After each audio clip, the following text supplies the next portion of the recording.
Chapter 46-58. Did Ananda explain everything clearly? The Mahavairocana, revered Buddha, asked. Yes. Xiaohua nodded. This matter started by me, and it will also end by me. All the karma in this world will end today. Although it's your fate, it's also my fault. As Mahavairocana, revered Buddha, waved his hand, layers upon layers of Buddha's light flashed. Images appeared in the Buddha's light. They were the scenes after Tua Chao left the fishing village with Chuanzong. A few years ago, the souls of a man and a woman flew out of the 6 paths of reincarnation and were born in the Qin family. After the woman was born, she was the little girl that Xiaohua saw in the Qin family. When Xiaohua saw this, he naturally understood that this was the Mahavairocana world revered one using Buddhism sect's supernatural power to protect Mao Chao and the Qin family. Although Xiaohua did not recognize the man and woman, he clearly knew that these were the souls of Mao Chao's parents. When Mao Chao was young, he did not have the chance to enjoy the happiness of a family reunion. When he was old, he was reborn with his parents and continued the family reunion. Ba. Xiaohua nodded. Revered one, it's not too late to mend the pin. It's too late. All the compensation can't compare to the previous pain. The Mahavairocana, revered Buddha, shook his head. Xiaohua smiled. Revered one, you didn't come here today to tell me this, right? This is one of them. The Mahavairocana, revered Buddha, shook his head. Then, he activated his ability, and a hall filled with Buddha lights appeared. In this hall, the Dipankara archaic Buddha, revered Buddha, the Mahavairocana, revered Buddha, and the Maitreya Buddha, revered Buddha, were sitting cross-legged on the 9 Buddha lotus. In front of the 3 Buddha lords, the Namo Great Wisdom Manjushri Bodhisattva, the Namo Great Compassion Manjushri Bodhisattva, and the Namo Virtuous Samantabhadra Bodhisattva were also standing. However, as the Buddha lights flashed, a monkey in a monk's robe was seen holding an iron rod in his hand. He hit the head of a 6-eared macaque, and the 6-eared macaque died on the spot. Seeing this, Xiaohua frowned. Revered one, what's the meaning of this? Could it be that you want me to see Yuan Tongtian being killed again? Ba. The Mahavairocana, revered Buddha, chanted. Can't the Venerable see it? In an instant, Xiaohua suddenly realized that he had never been to the Lane Temple, but if this Lane Temple was the Lane Temple of the 3 continents, then when Ananda killed Yuan Tongtian, how could the Lane Temple have Nanwu Great Merciful Guanyin Bodhisattva?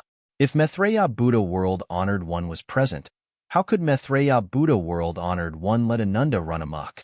Xiaohua said in astonishment, Disciple understands.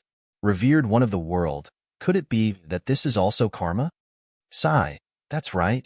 Mahavairocana, revered Buddha, sighed and said helplessly, that day, the 6-eared macaque reincarnated by Ananda actually committed a crime in front of me. It really made me furious. However, because I changed, I didn't notice it at the time.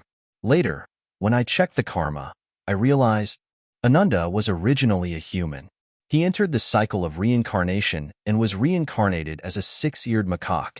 That was why he inherited the 6-eared macaque's karma. His killing of Yuan Tongtian was an instinct. It could also be said that it was the result of the 6-eared macaque's physical body. It might not have been his original intention. Xiaohua was dumbfounded.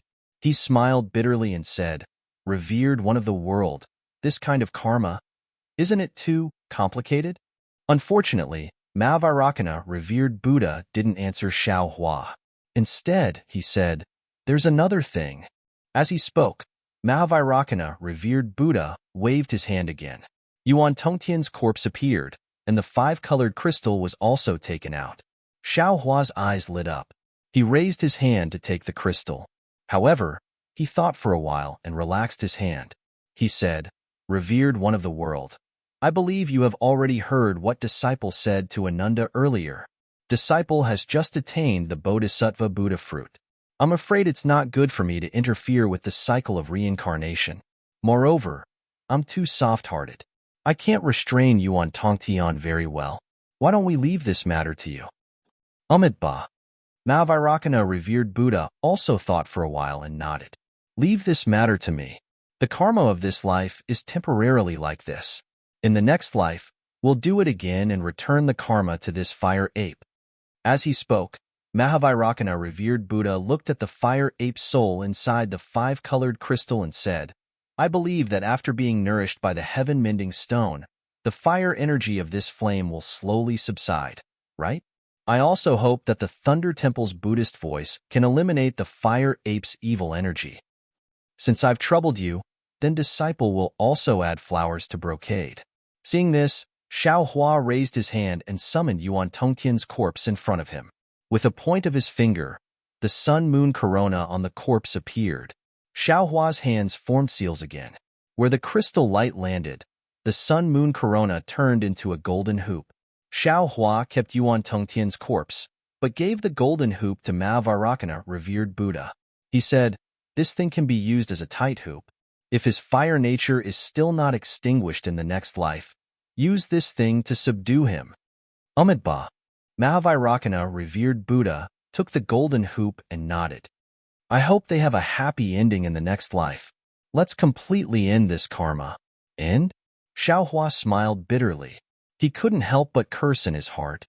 Seeing that the six-eared macaque's matter had been settled, Xiao Hua looked at Mahavairocana, revered Buddha, and asked, Amitabha, the timing of your tribulation is really not right. The alien strange insects have already started to destroy the world. You still have to lead the Thunder Temple to resist the strange insects.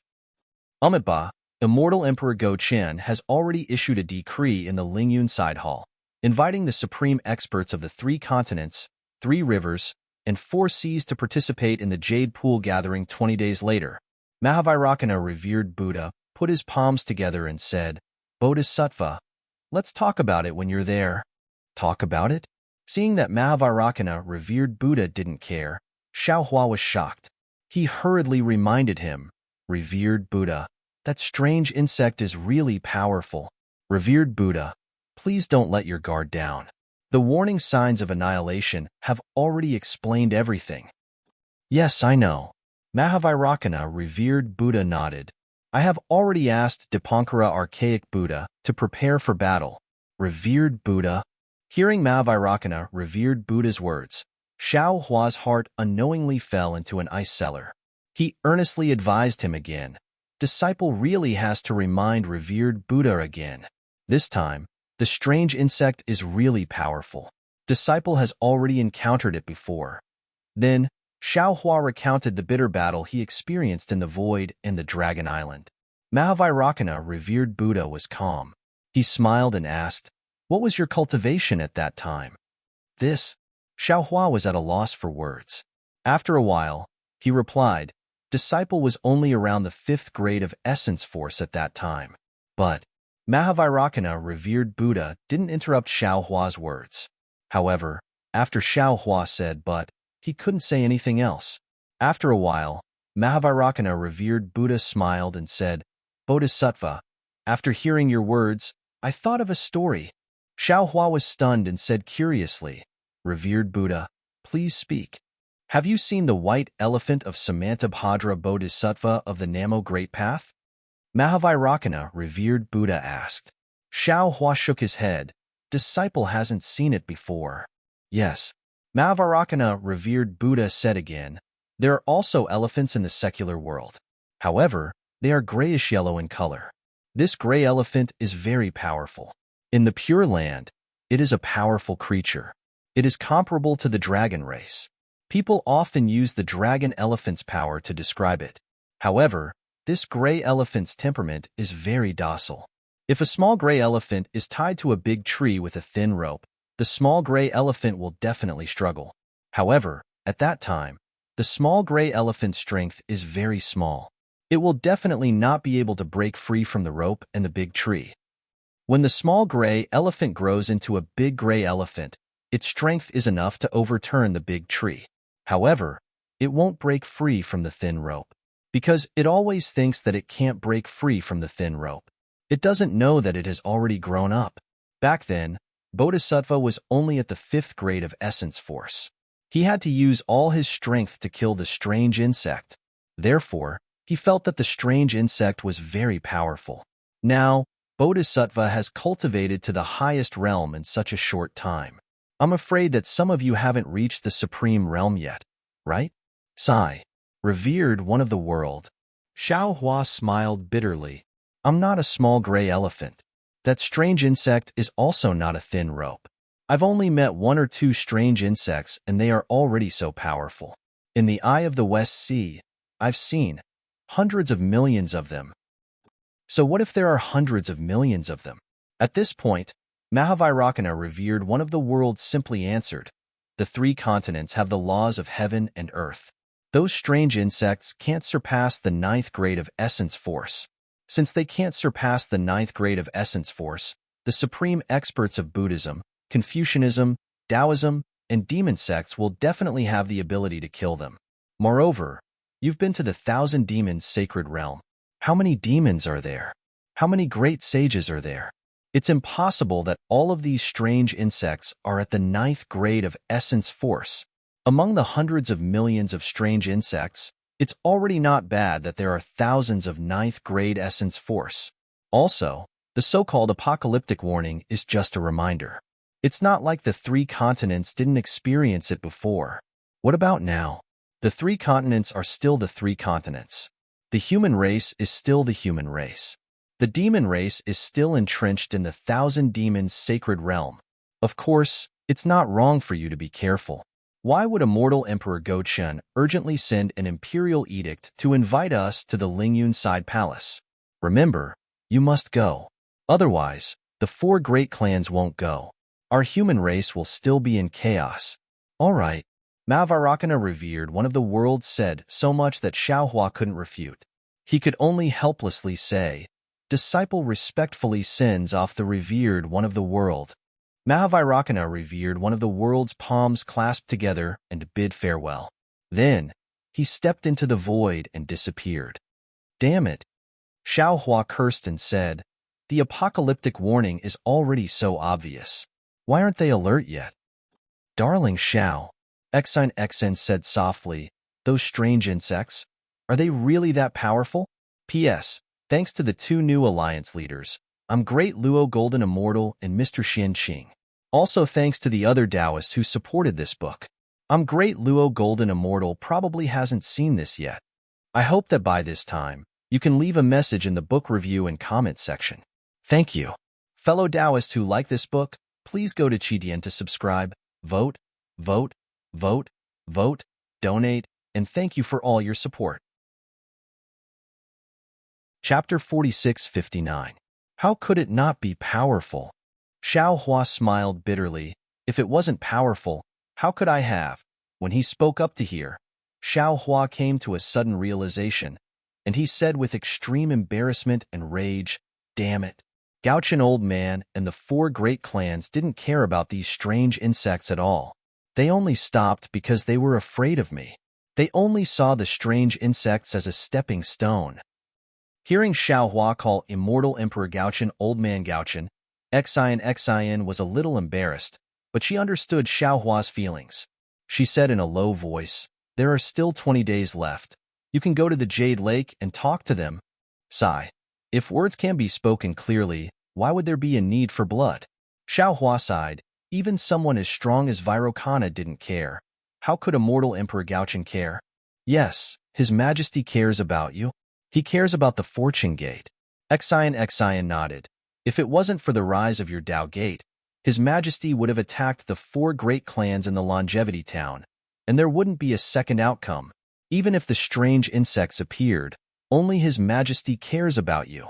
He is afraid that the Immortal Palace and the four great clans will both suffer losses, and you will be the fisherman who reaps the benefits. This was originally his own idea. Xiao Hua sneered. He really knows how to judge others by his own standards. On the way to River Town, Xiao Hua had explained everything to Xian. Xian naturally knew about the battle between the Fortune Gate and the four big families at Dawn and Dusk Cliff. Thinking about Xiao Hua's infatuation, Xian was also moved. She took the initiative to hold Xiao Hua's hand and said, Xiao Hua, I really like how you treat me. In the hidden immortal continent, other than the legend of the gentle sword, there must be another story of Taoist Xiao shocking the entire Qing Han Empire to save the princess. However, Xiao Hua, you and your Fortune Gate rose too quickly, and your Tao Gate's foundation is incomparably weak. It's not that the Immortal Palace, Buddhist sect, and demonic beast race don't want to destroy your fortune gate. It's just that they haven't made a move yet, and you already have the same strength as them. If they want to destroy your fortune gate, they will suffer heavy losses. Therefore, they hadn't thought about how to lay out the plan and how to make a move. Especially now that the four great families are plotting a rebellion and the sky-bearing palace is starting to show its prowess, they don't have the energy to consider all these things at the same time. Once they reach a compromise, your fortune gate will be in danger. When he spoke up to hear, Xion's eyes spun for a moment before he continued. Besides that, just as you said earlier, your disciples are at most at the lower level of the 8th grade of origin energy, whereas you and your good friends have already attained the peak of the 9th grade of origin energy. It's impossible for all of you to wait until your disciples cultivate to the middle level of the 9th grade of origin energy before ascending. For a sect to be able to last for 10,000 years, the distribution of the strength of the disciples should be like a sand dune, wide at the bottom and long at the top. It was impossible for there to be a gap in the middle. The strength distribution of Fortune Gate disciples was like a spindle, extremely unreasonable. The Fortune Gate's current glory depends on your own strength. If you ascend, your Fortune Gate will perish. Without the foundation of the Tao Gate, the Fortune Gate's glorious moment was the beginning of its destruction. Moreover, the more glorious it is, the faster it will be destroyed. Actually, this is the Grand Mist Ancestor's lesson. He was too arrogant in the past, which was why he was suppressed by the Immortal Palace, Buddhist sect, and Great Sage Temple. After he escaped, he kept a low profile. If not for the rise of your Fortune Gate today, he would never have appeared in front of His Majesty. Exine lightly grasped Xiao Hua's hand and reminded. His appearance also satisfied the Immortal Palace and Buddhist sect's request. They know that while the Grand Mist Ancestor relies on you, he is also nibbling away at your forces. In this aspect, you are far inferior to the Grand Mist Ancestor. The Immortal Palace and Buddhist sect will definitely support the Grand Mist Ancestor to go against you, just like how the Immortal Palace wanted to support you to go against the Grand Mist Ancestor. In my opinion, if your Fortune Gate wants to survive in the 3 continents, other than hiding your strength, you need to find a backer. I see that you have a good relationship with the 2 great sages from the Great Sage Temple. Why don't you use the 3 demon territories to move the Fortune Gate to the 1,000 Demons Sacred Domain? Moreover, don't you have the title of Dragon Island's Dragon Master? That is also useful. The 1,000 Demons Sacred Domain has the Great Sage Temple and the Fortune Gate. The hidden Immortal Continent has the Immortal Palace, and the Western Paradise has the Thunder Temple. It should be more balanced. Hee. Xiao Hua naturally wouldn't tell Xion the secret of the Shenhua continent, but when he heard Xion's plan, he used a finger to scratch Xion's palm. Xion found it itchy and used 3 fingers to scratch at the same time. Although Xiao Hua didn't itch, he still pretended to shrink back. Then, he pulled his hand out and pulled Xion into his embrace. Xion hurriedly looked left and right. When he saw that there were only clouds hiding him, he sighed in relief. He leaned his head on Xiao Hua's shoulder and closed his eyes, looking like he was enjoying himself. Seeing several light pillars fall on Xion's face like a painting brush, turning into a peerless beauty, Xiao Hua smiled and kissed Xion's smooth forehead. Who? Xion liked Xiao Hua's kiss very much. He opened his mouth slightly and blew on Xiao Hua's neck. A fragrant breath came, and Xiao Hua saw 2 red lips. Xiao Hua couldn't help but feel his heart beat wildly. His lips slid down Xion's eyebrows. No. Xion was slightly anxious. He covered Xiao Hua's mouth with a snow-white finger and said in a low voice, Xiao Hua, don't be anxious. I know. Xiao Hua took a deep breath and kissed Xion's finger. He raised his head and looked at the clouds in the distance. He smiled and said, You've planned so much for me. What if there comes a day when my Fortune Gate goes against the Immortal Palace? When he said this, a distant memory suddenly rushed into Xiao Hua's mind. The sun was setting in the west, and the sky was filled with red clouds. It was a beautiful scene. The misty peak was whistling, the trees were shaking, and clothes were fluttering. Under the gaze of tens of thousands of people, there was a middle-aged man in white with a calm expression. In front of that man was a woman whose face was as pale as paper. Wasn't that sect leader Opong and his wife Yang Rupiang, who stood at the peak of the Misty Peak? Although Xiao Hua didn't see the misty end with his own eyes, this story had been engraved in his heart. Hee. Xiao Hua, who was gradually soaked in memories, was suddenly awakened by Xian's laughter. Looking at Xian, who didn't cooperate with his mood, Xiao Hua said helplessly, "What's so funny? Do you think His Majesty is stupid? As long as you don't ascend, he definitely won't start a war with you. Do you think Master Lightning was bestowed upon you by His Majesty for no reason? With the title of Master Lightning, you can't lead an army to attack the Immortal Palace. Otherwise, you'll be treacherous and offending your superiors." Xian laughed and said, "Moreover, if you ascend, His Majesty will first use me to control your fortune gate and nibble away at your fortune gate. But will your disciples be convinced by me? This kind of thankless task, I won't do it. Therefore, you don't have to worry. I'll just take care of Fairy Xing Yu's star-plucking tower. I won't let you down, and I won't let His Majesty down." That's true. Xiao Hua rubbed his nose and said with a bitter smile, "I thought too simply." It wasn't that Xiao Hua thought it was simple, but that there was nothing to compare. Of course, Opong and Yang Rupiang's situation was different from Xiao Hua and Xian's, and Openg's strength couldn't be compared to Xiao Hua's. "Look at your silly face." Xian rolled his eyes at Xiao Hua and said with some resentment and some pride, "I originally wanted to hide you in my heart, but you saved me. It's fine that you saved me, but you've cultivated to the supreme realm. What do you want me to do? How much longer can I accompany you? Forget it, forget it. Seeing that you've done so much for me, and everyone in the world knows about it, I'll reluctantly guard your reputation for the rest of my life." As he said this, Xian mischievously winked at Xiao Hua again. When Xian said this, Xiao Hua's heart trembled again. No, Xian was completely right. He saved Xian from the Immortal Emperor's suppression, but his story with Xian had already spread across the 3 continents. He was already at the peak of the 9th grade of essence energy, and even a normal cultivator would have to undergo tribulation in less than 1,000 years. But what about Xian? Back then, due to her injuries, she was only at the 4th grade of essence energy when she explored the Mystic Water Palace with Xiao Hua. Hundreds of years of recuperation, practicing the 5 Qis unifications, and refining the Mystic Origin Water Control Flag had only allowed her to reach the 7th grade of essence energy. As the daughter of the Immortal Emperor, Xian's lifespan was bound to be very long, and whether he succeeded or not, he would have to leave Xian.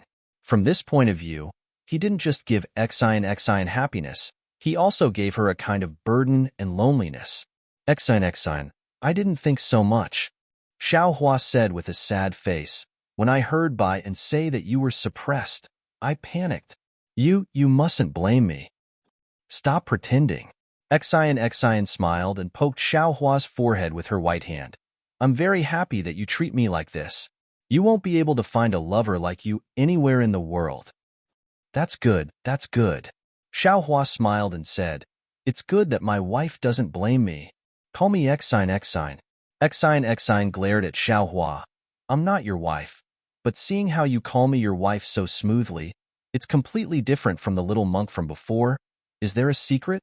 I do want to have a secret, but the problem is," Xiao Hua sighed, "can my secret hide from a true scholar?" "That's true." Xian smiled happily. "In this world, there really isn't anyone with discerning eyes like me." "Granny Wang, are you selling melons?" Xiao Hua asked with a smile. "P.S. Thank you to the newly promoted, I am a Daluo Golden Immortal, and Mr. Xian Qing, the 2 alliance leaders, and also to the other fellow Taoists who supported this book. I am a Daluo Golden Immortal probably hasn't read to this point. I hope that by this point, you can leave a comment in the book review section. Thank you. Fellow Taoists who like this book, please go to Qidian to subscribe to support, vote for a monthly vote, vote for a recommendation vote, bookmark, tip, and thank all forms of support. Chapter 4660. However, Xiaohua suddenly thought of something and said to Xan, a good friend of mine is visiting. It's not a good time for you to see him. Can you leave for a while? Xan smiled and said, It's fine. It's fine even if you have your own secrets. You have your secrets, and so do I, isn't that right? Xan blinked her eyes mischievously. Xiaohua smiled and said, These secrets are only temporary. You'll know about them in the future. Xan blushed and nodded slightly. Then, Xiaohua shook the Kunlun mirror and temporarily sent Xan into the Shenhua continent. Namo Maitreya, congratulations, Bodhisattva. A lotus-like Buddha light appeared in the distance. As the Buddha light bloomed, Namo Maitreya flew out from it.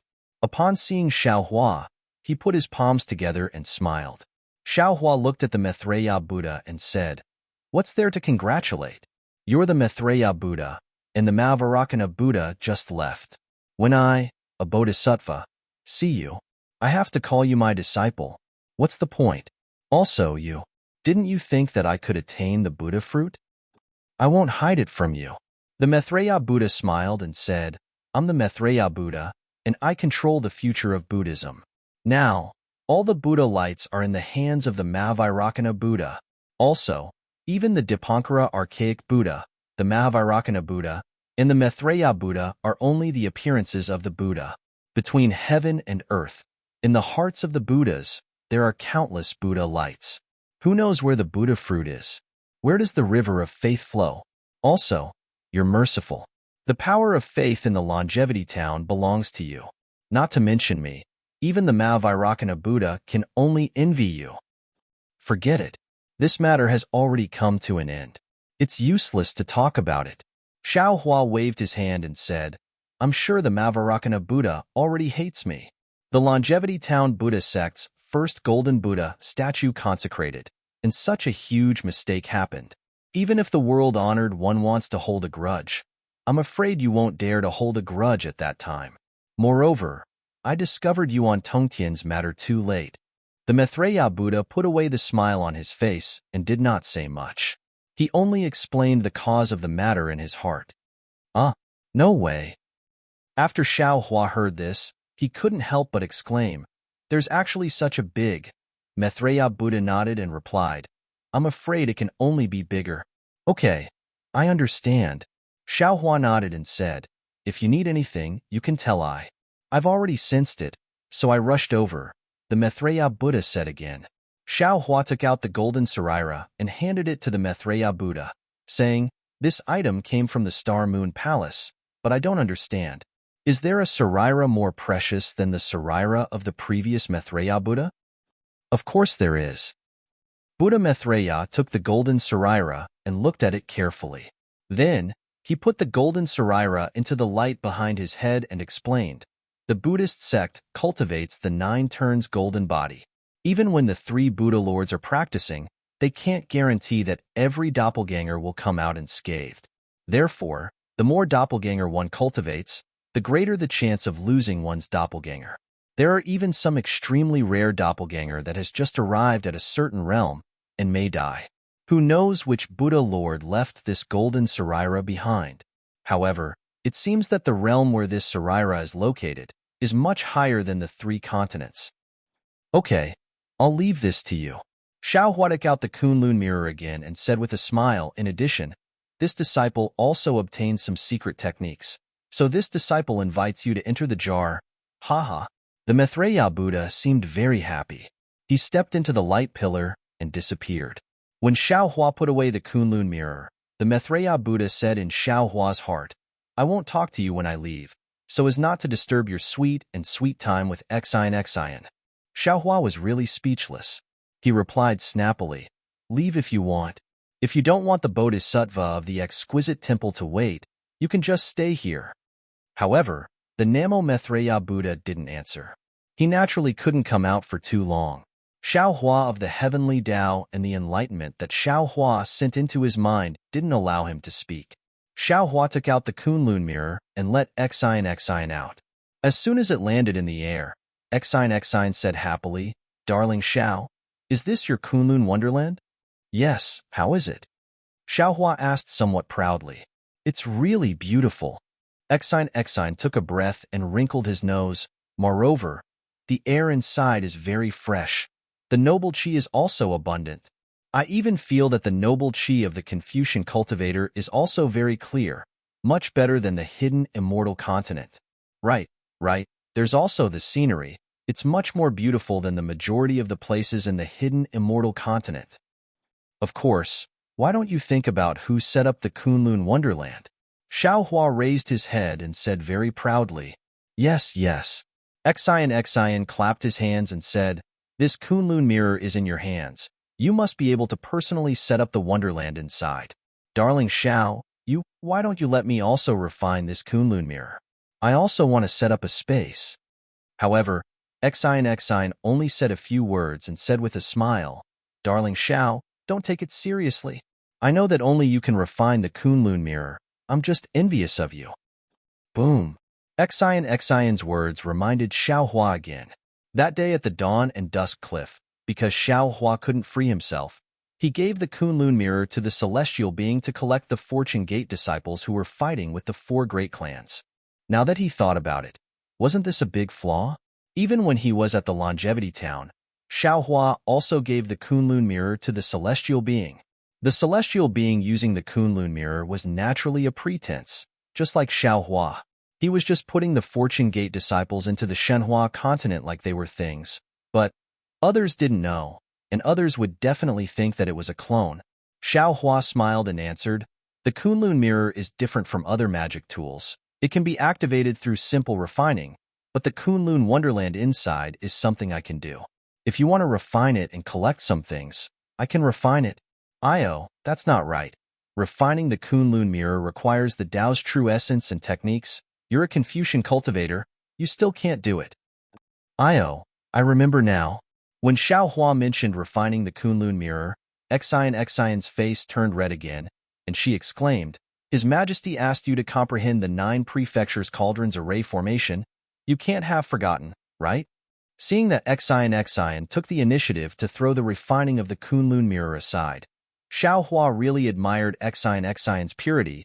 He nodded and said, This is related to the happiness of this Xiao's life. How can this Xiao forget? When it came to happiness, even though there was no one around, Exine's face turned red, and she whispered, Since you know, why don't you hurry up and comprehend it? There are some secret techniques that are unique to us Confucian cultivators. I'm afraid you don't know. Don't forget. Xiaohua smiled and said, I am the smartest little monk in the world. I was the one who taught you the 5 Qis unification technique. When the little monk was mentioned, Exine immediately thought of the time in the Xinshui Palace, and the sweetness on her face deepened. She gently pulled Xiaohua's hand and placed the 5-colored jade crystal into Xiaohua's hand and whispered, Then take your time to comprehend it.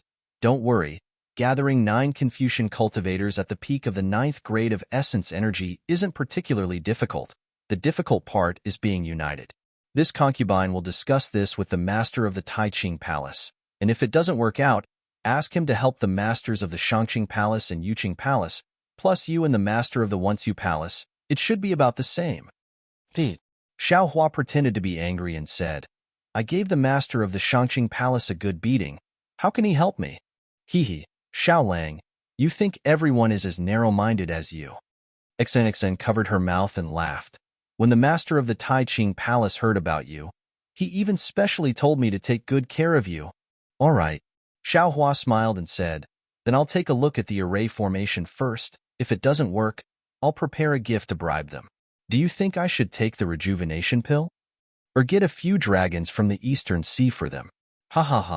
Exine laughed until she was swaying back and forth. With a beauty by his side, the road might be far, but it was also close at hand. With a man by his side, even if one walked 1,000 miles, the road would still be too short. Xiaohua held Exine's hand, and they chatted and laughed along the way. Before long, they had returned to the Fortune Dao Palace. The disciples had already known that their sect master had returned with a beauty, and this woman was the high and mighty 9th princess of the immortal Emperor Ru Xiu. So they had already lined up outside the soaring Dragon Mountain range to welcome them. The liveliness made Xian's ears turn red from embarrassment. Even though she was unwilling in her heart, she didn't brush away Xiao Hua's face or hurt the enthusiasm of the Fortune Gate's disciples. Needless to say, she was very familiar with this kind of etiquette, and her actions were appropriate. She had the bearing of a sect master's wife, and she won the respect of all the Fortune Gate's disciples. When they were seated in the Fortune Dao Palace, Xiao Hua's disciples came forward to greet her, and Xian smiled in response. She then looked at Taoist Wu, heavenly beings, and the others, and said in a low voice, "Brother Xiao, the etiquette is over. Now it's your Fortune Gate's internal affairs, and it's not appropriate for me to be here.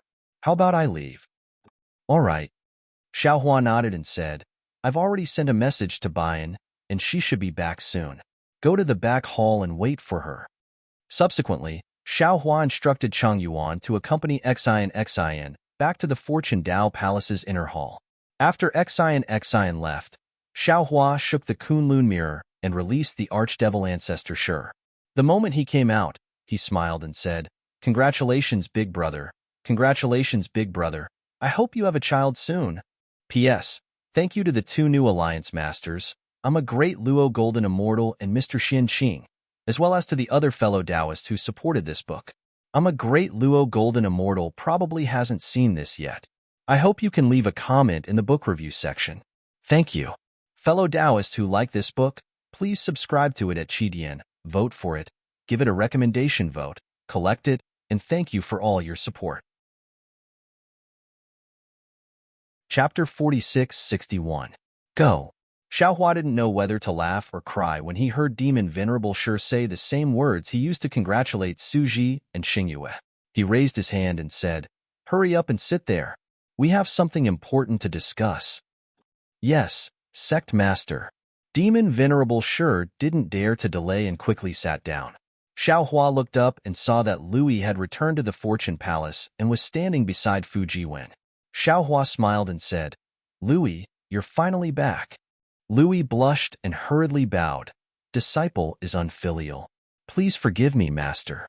Disciple received Master's order and rushed back day and night.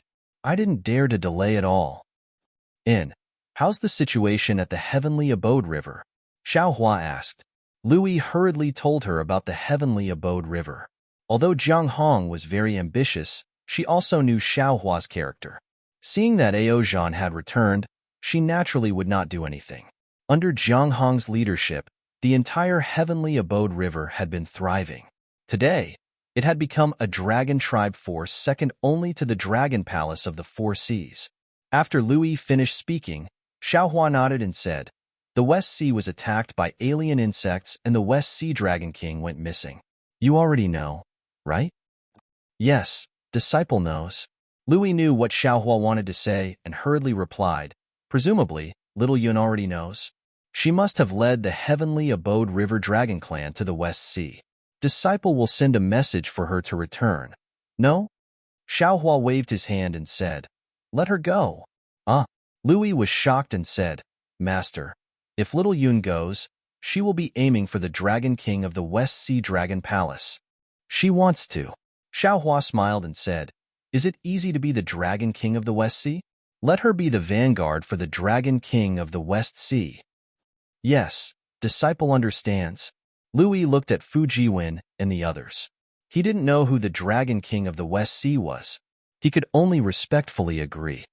"Since you're back, I'll leave the Fortune Palace's affairs to you." Xiao Hua instructed also, "When your martial uncle Lei returned, I already told him about the alien insects. Others might not know how powerful they are, but your martial uncle Kwang should know. I presume you all already have a plan by now, right?" "Yes, this disciple has already discussed it with the various martial uncles and senior brothers." Lu Yi hurriedly replied. However, before Master returned, the Creation Taoist Palace received an edict from the Immortal Palace, inviting Master to the Lingyun Side Palace to discuss the plan to repel the strange insects. Therefore, I think we should first see how the various forces will be divided. Ignore them. They simply don't know how powerful these alien insects are. Xiao Hua waved his hand and said, "You only need to take them into consideration." And Disciple has already thought about it. Lui was about to report, But Xiaohua stopped him and said with a smile, as the saying goes, to resist foreign aggression, one must first pacify the internal affairs. Let's talk about the matter of the alien insects later. Let's talk about the internal affairs of our Dao sect first. Louis didn't understand, but he didn't ask and stood to the side. Xiaohua shook the Kunlun mirror and released Li Xiang and the others. After pondering for a moment, he had the unrelated disciples leave the Fortune Dao Palace first. He then said to Li Xiang and Xiong Yi, "Master has something to tell you. Don't be surprised." Looking at Xiaohua's solemn expression, Li Xiang and Xiong Yi were shocked. They exchanged a glance and hurriedly bowed. "Master, please speak." Xiaohua then told them about His Highness Lan's assassination attempt on Chang Yu. How is that possible? Li Xiang and Xiong Yi turned pale with fright when they heard Xiaohua's words. Xiong Yi even asked, "Master, are you sure? If I'm not sure, why would Master tell you?" Xiaohua said coldly, "In fact, Master was suppressed, and His Highness Lan's choice was considered normal. He sacrificed Master to protect the Fortune Gate. Even if he betrayed the Fortune Gate and joined the Grand Mist Ancestor, Master wouldn't blame him. However, he shouldn't have set up an ambush for you or Chang Yu." When Xiong Yi heard Xiaohua's last sentence, he suddenly realized that the one His Highness Lan wanted to kill was him, not Chang Yu. If he had gone half a day earlier, the one standing here right now would be Chang Yu. Immediately, cold sweat trickled down his back. "Xiong Yi, do you think you're afraid? With such a vicious person by your side, can you cultivate in peace and deal with the Fortune Gate's affairs?" Xiaohua asked. "Disciple can't avoid this. To tell you the truth, Disciple can't." Xiong Yi answered honestly, "Now that I think about it, His Highness Lan has long had ulterior motives." But Li Xiang asked curiously, "Why did Master only mention it now? Could it be that for the past 50 years, you've been casting a long line to catch a big fish?" "That's right." Xiaohua nodded. "This old man wants to see what that Grand Mist Ancestor is planning. Moreover, Master has ordered Fu Jiwen and the others to investigate His Highness Lan's actions." "Jiwen, what do you think?" "Yes, Master." Fu Jiwen stepped forward and said, "Since the establishment of the Shao country, His Highness Lan has been the state preceptor. On the surface, there are several hundred Dao sects cultivators who have pledged allegiance to the Shao country, and His Highness Lan has ordered them to manage the Shao country's affairs. In the dark, there are more than a dozen forces that have entered the Shao country. That day, Master said that if possible, we should try our best not to set up any government in the Shao country. Of course, the decision-making power is still in His Highness Lan's hands, and he should consider the situation according to the actual situation. His Highness Lan used the reason that the Shao country is too big, and if there were no government or other organizations, it would be impossible to manage it. He has already sent a message to the Soaring Dragon Mountain Range, and has already started to set up arrangements in the Shao country according to the secular world's Dao sect's embryonic form.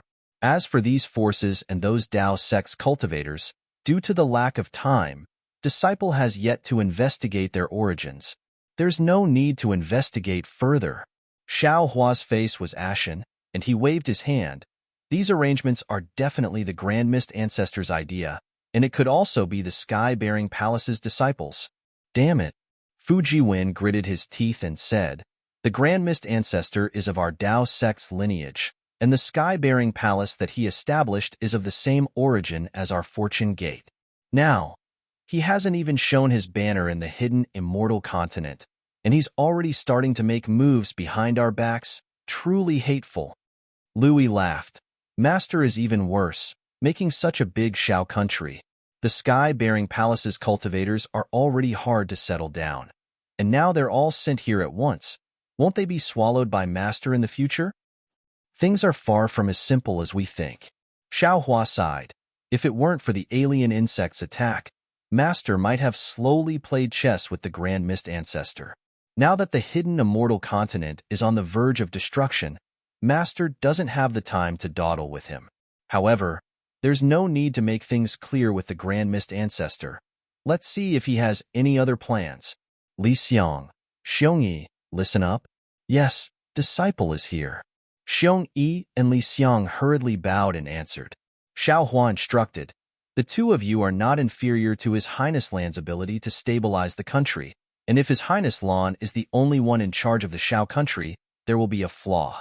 Therefore, Master orders the two of you to lead your disciples to the Shao country and discuss with His Highness Lan to divide the Shao country into 3 parts. This way, 1, you can dispel the Grand Mist Ancestor's doubts, and 2, you can force him to invest more forces in the Shao country. Yes, Sect Master. Li Xiang and Xiongyi accepted the order and left. Finally, Xiao Hua looked at Lu Yi and said, regarding the alien insects, Master had already warned the Goqian Immortal Emperor, the Dipankara Archaic Buddha, and the golden-winged Great Rock in the Longevity Town. However, from the current situation, other than the golden-winged Great Rock, the other two turned a deaf ear to it. They don't understand the significance of the alien insects. Master, Fu Jiwen smiled. Don't be too angry. Humans are all like this. Seeing is believing. If they didn't see it with their own eyes, how would they believe that a strange insect could destroy the world? If Senior Apprentice Uncle Yin didn't mention it, and if we didn't witness the tragedy of the world's destruction in the ruins, I'm afraid we wouldn't believe it so easily. After all, how could the world's destruction be so easy? This is also the saying of the secular world. Don't turn back until you hit the southern wall. Xiao Hua smiled and asked Louis, the alien insects have already appeared in the borders of the 3 continents and 4 seas. The Yu province is in the middle of the buried immortal mainland, and the Shao country is in the Gun province. There's still some time before the alien insects attack, so we should make full use of this time to set up defenses in the Fortune Gate and Shao country. Louis, I'm sure you all already have a plan. Tell us? Yes, Master. Lu Yi hurriedly explained the Fortune Gate's defense plan in the Shao country and the Soaring Dragon mountain range to Xiao Hua. Xiao Hua clapped his hands and said, good, with such a plan, I'm sure it will be able to resist the alien worms. However, you all don't have to worry. If something dangerous happens, doesn't our Fortune Gate still have the Shenhua mainland? Disciple understands. Wang Bianfei smiled and said, but if we go, what about the Shao country citizens? What about the Shi country citizens, the Yu province, and even the 9 prefecture citizens? Master probably can't bear to see them being devoured by the alien insects, right? Humph. Xiao Hua's heart sank when he heard Wang Bianfei's words. Ordinary cultivators were no match for the alien insects, not to mention the 3 continents' human race and demonic beast race. They were simply food for the alien insects. During the Jade Pavilion conference, Master must force them to join forces to resist the alien insects. Louis reminded, joining forces is inevitable, but how to do so is a problem. The Great Sage Temple is responsible for the 1,000 demonic sacred territory, the Immortal Palace is responsible for the hidden immortal mainland, the Buddhist sect is responsible for the Pure Land, and the Dragon Palace is responsible for the 4 seas. What about our Fortune Gate? Louis, what do you think? Xiao Hua asked with interest. That depends on Master's plan after the catastrophe. Lu Yi opened his mouth, and his words were imbued with Jiang Hong's subtle influence. P.S. Thank you to the newly promoted, I am a great Luo Golden Immortal, and Mr. Xian Qing, the 2 alliance leaders, and also to the other fellow Taoists who supported this book. I am a great Luo Golden Immortal probably hasn't read to this point. I hope that by this point, you can leave a comment in the book review section. Thank you. Fellow Taoists who like this book, please go to Qidian to subscribe to support, vote for a monthly vote for a recommendation vote, bookmark, gift, and thank you for all forms of support. Chapter 4662. Xiao Hua smiled wryly at Lu Yi's words. He had always been a person who took half a step forward. How could he have thought of such things? Moreover, when he saw the alien worms warning, his mind was filled with thoughts of how to eliminate the alien worms and how to save the 3 mainlands people. How could he have thought of so many things? Master doesn't understand these things. Xiao Hua waved his hand and said, why else would I send you back to the Fortune Gate? Yes. Louis nodded. He pondered for a moment before saying, didn't Master say earlier? Send little Yuan to the West Sea first. Now that the West Sea Dragon King's whereabouts are unknown, it's a good opportunity to intervene in the West Sea. Moreover, Master is the Dragon Island's Dragon Master, so why not take over the West Sea's defenses? Xiaohua pondered. He knew that the Dragon Island's control over the Four Seas Dragon Palaces was weak, and they wanted to use him to restrain the Four Seas Dragon Palaces. Moreover, he had just established his authority in the South Sea Dragon Palace, and the Four Seas Dragon Kings were afraid of him. If he took this opportunity to defend the West Sea, with the support of the Heavenly Paradise River's Dragon Tribe and Ao Zhan, he had a 70% chance of controlling the West Sea Dragon Palace. This way, he could lay the foundation for Xiao Bai to enter the West Sea Dragon Palace, find a way out for the Fortune Gate's disciples, and protect Chuanzong. We'll do as you say. Prepare to dispatch disciples. When Master returns from the Jade Lake, we will defend the West Sea. Xiaohua agreed with Lu Yi's suggestion. However, Xiaohua had just finished speaking when Lu Yi hesitated for a moment and said, Master, disciple and the others still have something to say to Master. Oh? What is it that makes it so difficult? Xiaohua asked curiously.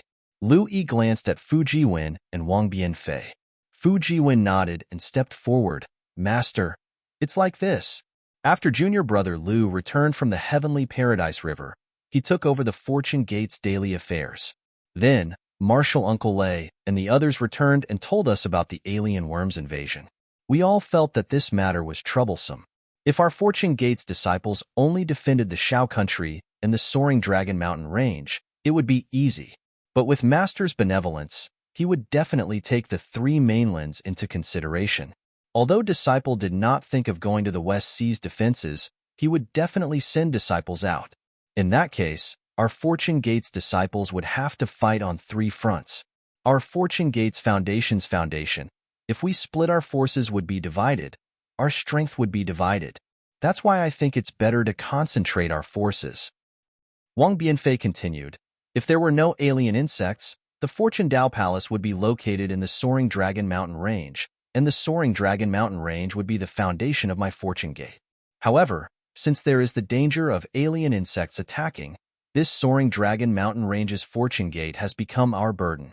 Also, the Soaring Dragon Mountain Range was in the hidden Immortal Continent, which was in the center of Yu Province, and Yu Province was the center of 9 regions. How could the Immortal Palace let the foundation of a Dao sect be like a nail in their heart? After the rise of the Fortune Gate, the Soaring Dragon Mountain Range is no longer the first choice. Yu Zhongquan chimed in. Moreover, the Soaring Dragon Mountain Range's Fortune Gate's disciples are all low-grade Fortune Gate disciples, and they are the most vulnerable to the strange insects' attacks. Instead of letting them stay here under the protection of other high-grade Fortune Gate disciples, they should be protected from the Kunlun Mirror. Also, most of the Fortune Gate's disciples are from the Kunlun Immortal Realm's Shenhua mainland. They don't have much of a sense of belonging to this Fortune Gate. Therefore, the Soaring Dragon Mountain Range's Fortune Gate is merely a symbol. Now that the strange insects have attacked, it has become a burden. Master understands. Xiaohua nodded slightly. Seeing that Xiaohua's expression did not change, Lu Yi was relieved. He was the one who suggested this matter, and he knew that Xiaohua did not like Zhang Hong for being too ambitious and utilitarian, so he did not dare to mention it. What are your thoughts? Xiaohua turned to look at Lightning Reverend and the others. Lightning Reverend smiled and said, I am the creator of the Shenhua Mainland's Fortune Gate. Of course, I like the Shenhua Mainland's Fortune Gate. When Chu, Buddha Maitreya, World-Honored One, and Feng Wu were not present, Taoist Witch and Reverend Yun exchanged a glance, and Taoist Witch said, What my disciples said makes sense. Although the heaven and earth energy here is abundant, it is still lacking compared to the Shenhua mainland. Instead of letting them stay here in fear, it is better to not send them into the Kunlun Immortal Realm. Moreover, the Fortune Gate strength has retreated from the Soaring Dragon Mountain Range, which is a good thing for Xin. Didn't she mention this matter before? It's just that she wants you to go to the Thousand Demons Sacred Realm. Moreover, our Fortune Gate does not want to expand our forces in the hidden Immortal Continent. We only created the Shao country to protect the common people. The Fortune Gate's retreat in the Soaring Dragon Mountain Range has highlighted fellow Taoists' view of the big picture. Whoever wants to touch the Shao country will not be able to do so. Brothers, Archdevil Venerable Sure also said with a smile, Boy, what you said makes sense.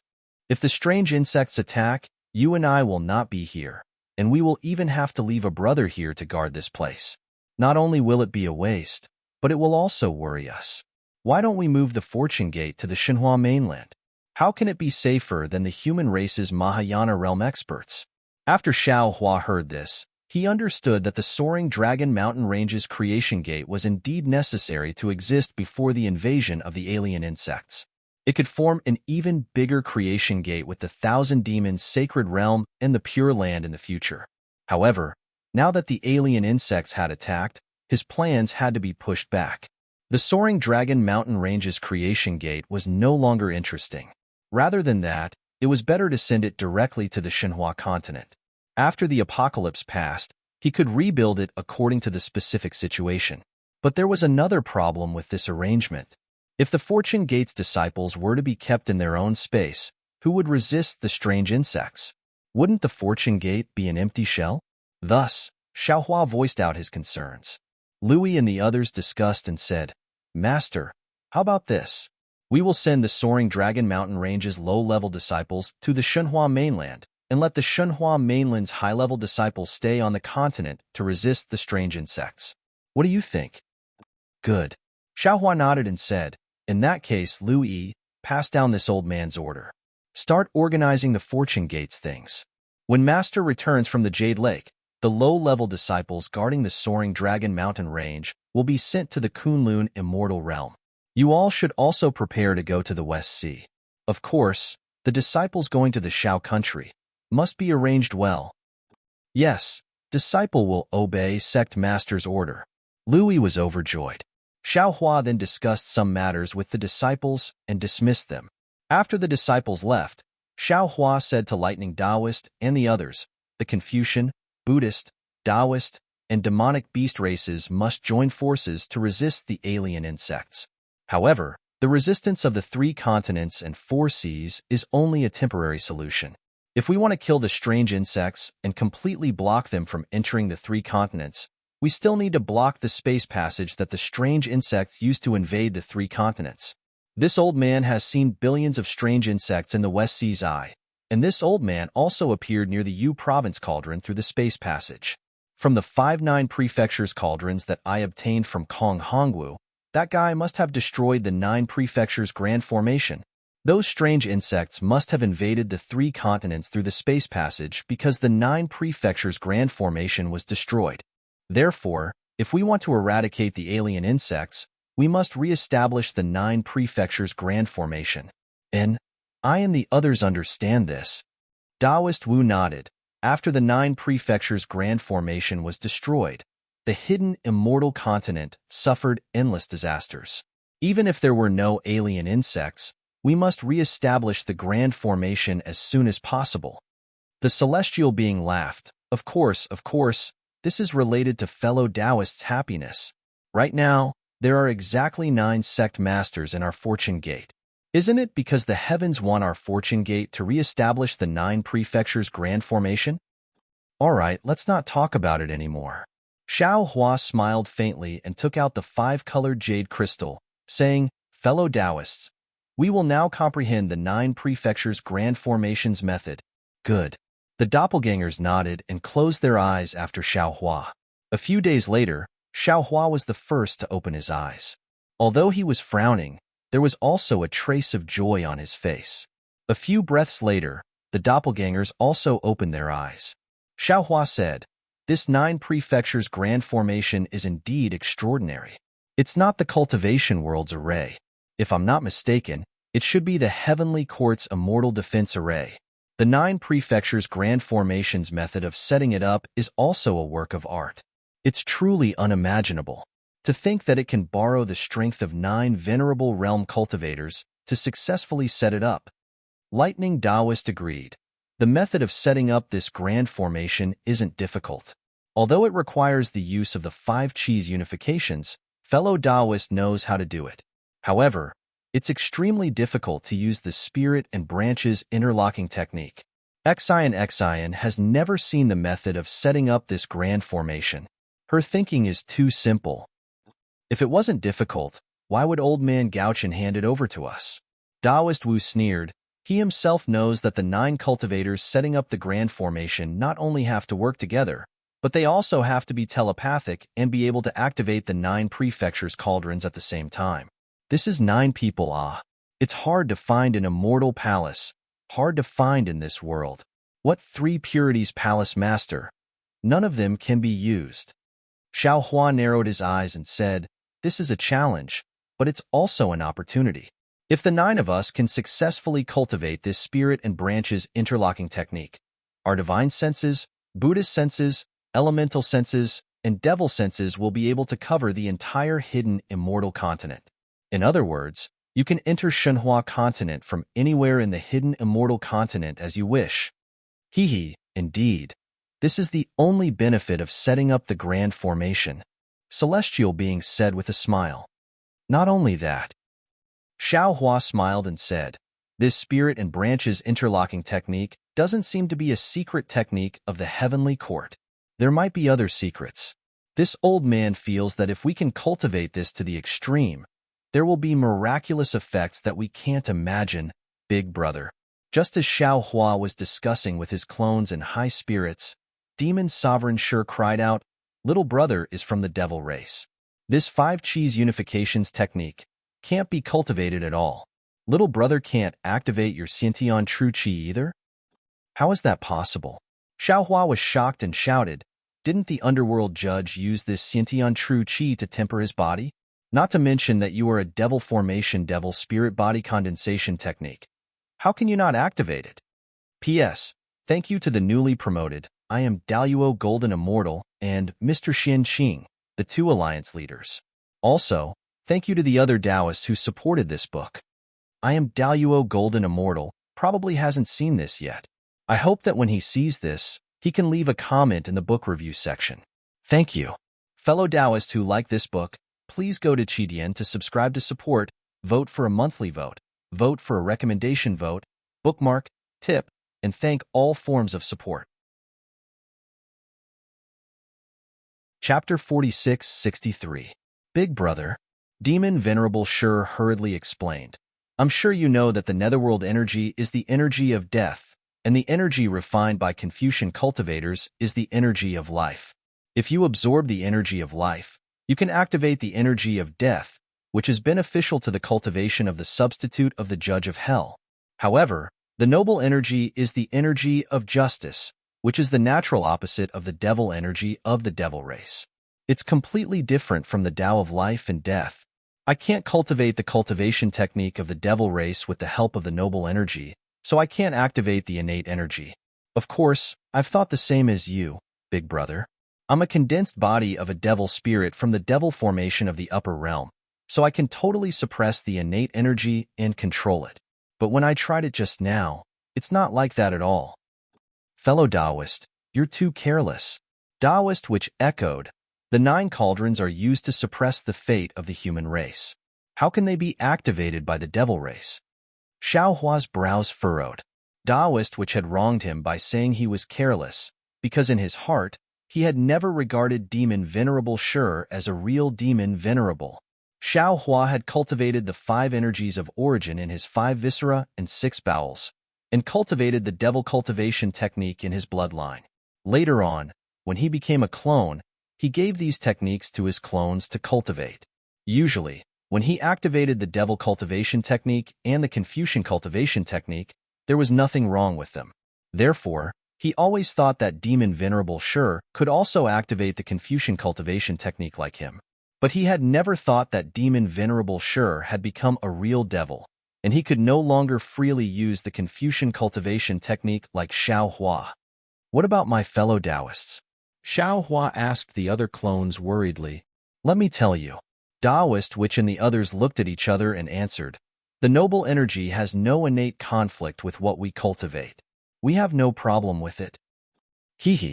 Reverend Yun even laughed and said, "My heavenly dragon language technique can activate the 9 cauldrons better than the 5 energies of origin." Sigh. Xiao Hua sighed and said, "The dragon race has always had a secret with the human race. It's just that we don't know about it. And you've activated the 9 cauldrons before, so of course you can do it." "Big brother, what do we do now?" Demon Venerable Sure asked with a sullen face. Our fortune gate has exactly 9 patriarchs. Since we're missing one, we should send a Confucian cultivator to replace you. Xiao Hua said helplessly, even though he really didn't want to expose his relationship with his avatars. What about Heavenly Dao Xiao Hua and Karma Xiao Hua? Celestial suggested.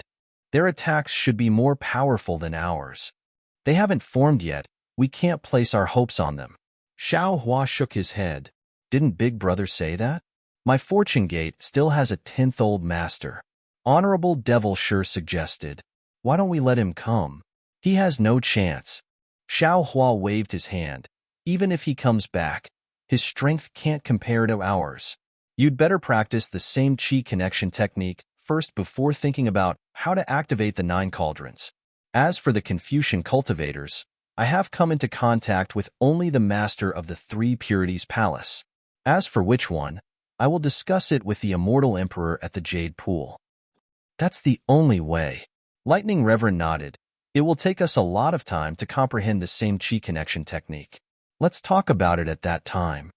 Since the discussion had come to an end, all the clones returned to the space and seized the time to comprehend the same chi connection technique, leaving only Reverend Yuan to guard the Fortune Palace. Xiao Hua summoned Xin and told him that he was going to attend the Jade Pool gathering at the High Cloudside Palace. Xin didn't have any hesitation and refused Xiao Hua's request to take him along. However, he heard her very shyly say, Xiao Lang, His Majesty is giving pointers to the 9 regions' great array to let this concubine follow you. This is already a crime against the whole world. If you bring me to the Jade Pool gathering, it will be a slap to the Immortal Palace's face. I'll stay at the Soaring Dragon Mountain Range and help you with the sex affairs. When Bayan returns, I'll help you with the star-picking tower. All right. Xiao Hua thought that it would be much safer to send Xin into the space, but when he thought about how far the alien insects were from here and how Reverend Yun was guarding the Soaring Dragon Mountain Range, he nodded in agreement. My dear Xiao, are you going to attend the Jade Pool gathering? Seeing that Xiao Hua was about to leave the Fortune Dao Palace, Xin explained obediently, if you're going to the High Cloudside Palace, you only need to open His Majesty's decree, and there will naturally be a patrol envoy to welcome you. Before heading to the Jade Pool gathering, there's still one more place to go. Xiao Hua looked outside the Fortune Dao Palace and replied thoughtfully. Where? Xin blurted out.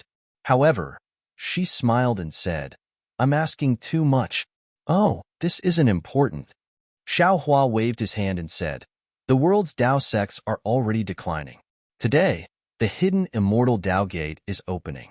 With me, Xiao Hua, in the world, who dares to let their disciples be bullied? Hee. Hearing Xiao Hua's words, Xin covered her mouth and laughed. Reverend Xiao really cares about the world. I'm only at the 4th level of elemental energy, but I actually dared to set up a blood steel in the Bronze Pillar state. If this matter were to spread to the Immortal Palace, it would definitely be treated as a huge joke. Even without the patrol envoy's help, ordinary soil would flatten this blood steel. I don't know what Reverend Xiao was thinking that day. You actually dared to say such bold words. Aren't you afraid of being hunted down by the Xinhuang Order?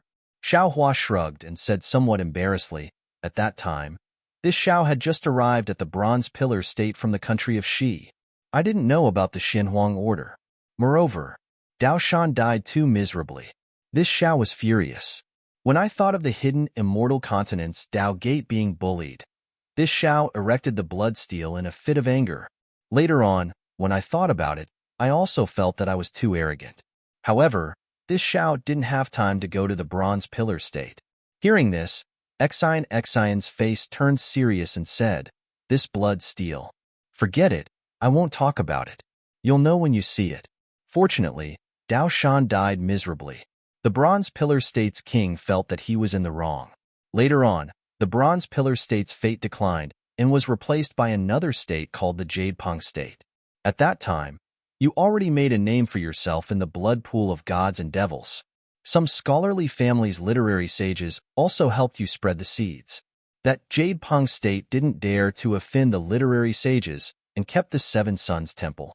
As for later on, I was imprisoned and didn't know about the 7 Sons Temple, Xiao Hua's heart thumped as he asked curiously, "Oh, why are you hesitating?" "Hee, what happened before? It's fine if you don't know about it." Xian smiled. She originally didn't want to talk about it. However, looking at Xiao Hua's expression, she rolled her eyes and said, "Forget it. Since you want to know, I'll tell you. Actually, you'll know when you think about it. You're only a 4th grade Dao sect cultivator. You actually dared to set up a blood steal in the hidden immortal continent. Although the Bronze Pillar State didn't dare to touch your blood steal, what about the other scholarly cultivators?" The great grandmaster dismissed it with a smile. "What about the masters? Literary sages? To be honest, you still have to thank the Bronze Pillar Academy." "Oh no, it should be called the Jade Pung Academy now. Otherwise, not only would your blood steal be filthy, even the Seven Suns Temple would have been destroyed. Of course, now that your name has shaken the world, the blood steal and Seven Suns Temple would naturally be different from before. I'm telling you now because I want you to know that although it's good for people to have lofty aspirations, if you rashly tell others about it and don't have the strength to realize it, you might become a joke." Before Xian could finish, Xiao Hua laughed and said, "Don't worry. With my current status, how could I make a move in the Jade Pung Academy? You're thinking too much." After saying that, Xiao Hua's figure flashed and turned into a rainbow as he rushed out of the Fortune Dao Palace. Seeing that Xiao Hua had left, Xian shook his head with a wry smile. Xiao Hua, how could you know about the matters of the world by yourself? Even if you're now a Grand Ascension Stage Dao Sect cultivator, I'm afraid you don't know that the blood steal has been erected in the Seven Suns Temple for hundreds of years, and that many strange things have happened. The soaring Dragon Mountain range wasn't too far away from the Copper Pillar Nation and the current Jade Rock Nation. Not long after Xiao Hua flew out, his spiritual force had already found the Seven Yang Monastery. He didn't need to use the lightning escape technique. In just a short while, Xiao Hua had already flown above the Seven Yang Monastery. Hearing Xian's words, Xiao Hua felt a little nervous. He didn't know what the Seven Suns Temple was like now. Moreover, Suji had specially mentioned the Seven Suns Temple in the Star Moon Palace, so Xiao Hua had a lot of ideas along the way. But when he saw the current state of the Seven Suns Temple, he was a little surprised. He couldn't help but whisper, "Oh, that's a little strange." Because the Seven Suns Temple was still the Seven Suns Temple, it seemed that the 300 years hadn't left any traces in the Seven Suns Temple. Although there were no traces of people in the Seven Suns Temple, the blood steal was still standing there and hadn't collapsed like Xiao Hua had imagined. Even the entire Seven Suns Temple was abnormally clean and didn't have a garden full of weeds like Xiao Hua had imagined. Something must have happened that I don't know about, Xiao Hua thought as he descended towards the Seven Suns Temple. However, before he could land, he saw 3 cultivators in Taoist robes rushing towards the Seven Suns Temple in a rather pathetic manner. Behind them, there were 2 Confucian cultivators who were chasing after them on clouds with flying swords in their hands. When the 3 Taoist cultivators saw the shadow of the Seven Suns Temple appear in front of them, joy appeared on their faces. They activated their dermic powers, and their speed increased by 30%. On the other hand, the 2 scholarly cultivators became anxious. They looked at each other and opened their mouths, sending several mouthfuls of true qi into the flying swords in their hands. Woo! The 2 flying swords turned into sword lights and chased after 2 of the 3 cultivators. At the same time, the 2 scholarly cultivators' bodies became sluggish and fell a few feet. It seemed that their true qi was somewhat exhausted. P.S. Thank you to the newly promoted Amadalluo Golden Celestial and Mr. Xian Qing, as well as to the other Taoists who supported this book. Amadalluo Golden Celestial probably hasn't seen this yet. I hope that when he sees this, he can leave a comment in the book review section. Thank you. Fellow Taoists who like this book, please go to Qidian to subscribe to support it, vote for it, vote for it, vote for it, give it as a gift, and thank you for all your support. Chapter 46-64. The flying swords were like lightning, and in the blink of an eye, they had already landed on the backs of the 2 Dao sect cultivators. The 2 Dao sect cultivators didn't panic and waved their hands behind them. 2 defensive magic treasures flew out and blocked the flying swords. Puff, puff.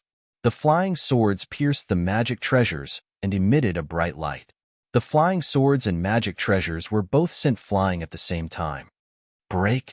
At this moment, the two Confucian cultivators behind began to chant inscriptions. Boom, boom. The two flying swords exploded at the same time and turned into a rain of swords that fell towards the two. Not good. The two scanned with their divine senses and both knew that things were not good. Xiao Hua, who was high up in the sky, frowned. Just as he was about to raise his hand, the two Dao sect cultivators waved their hands at the same time. Two black ropes flew out of their hands and fell towards the third person. Looking at the third person, it was clear that he was prepared. Just as the two Dao sect cultivators attacked, his body suddenly fell. The two hands under his robe raised at the same time, and two small snakes that were about an inch long rushed out and bit towards the two Dao sect cultivators' arms.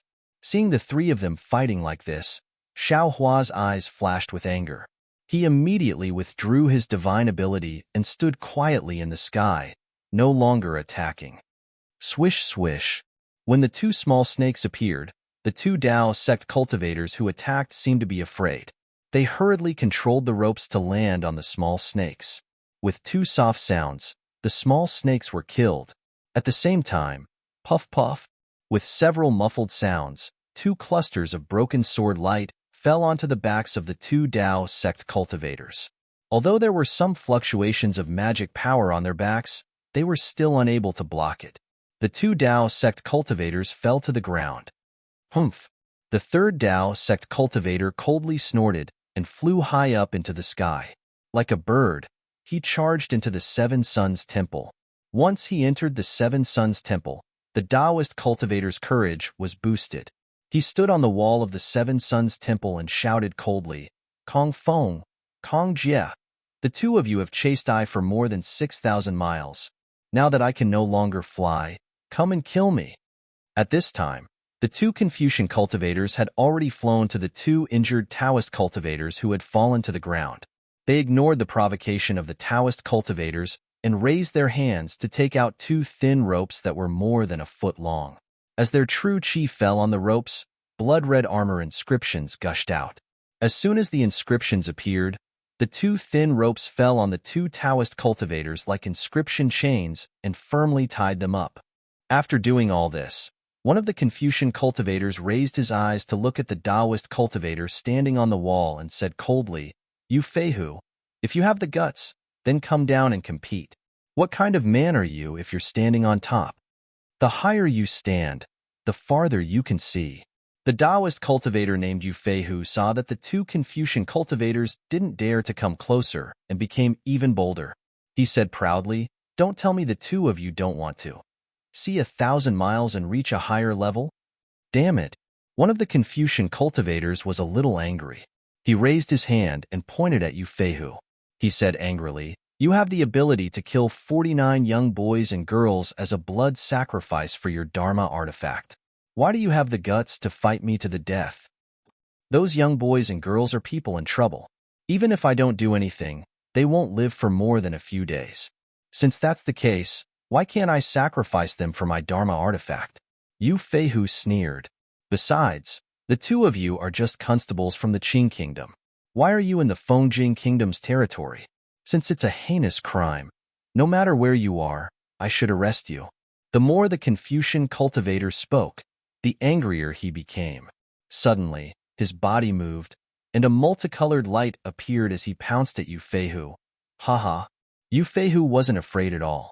His body flashed, and he jumped into the Seven Suns Temple.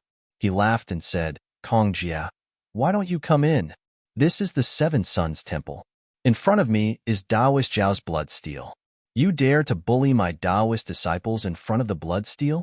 Aren't you afraid that your Qing Kingdom will annihilate the Fortune Gate?" Sure enough, Kong Jia's body flew to the walls of the Seven Suns Temple and stopped. She didn't dare to take half a step forward. There was a look of unwillingness on her face. "What's wrong? You don't dare to come in?" Yu Feihu became even more arrogant.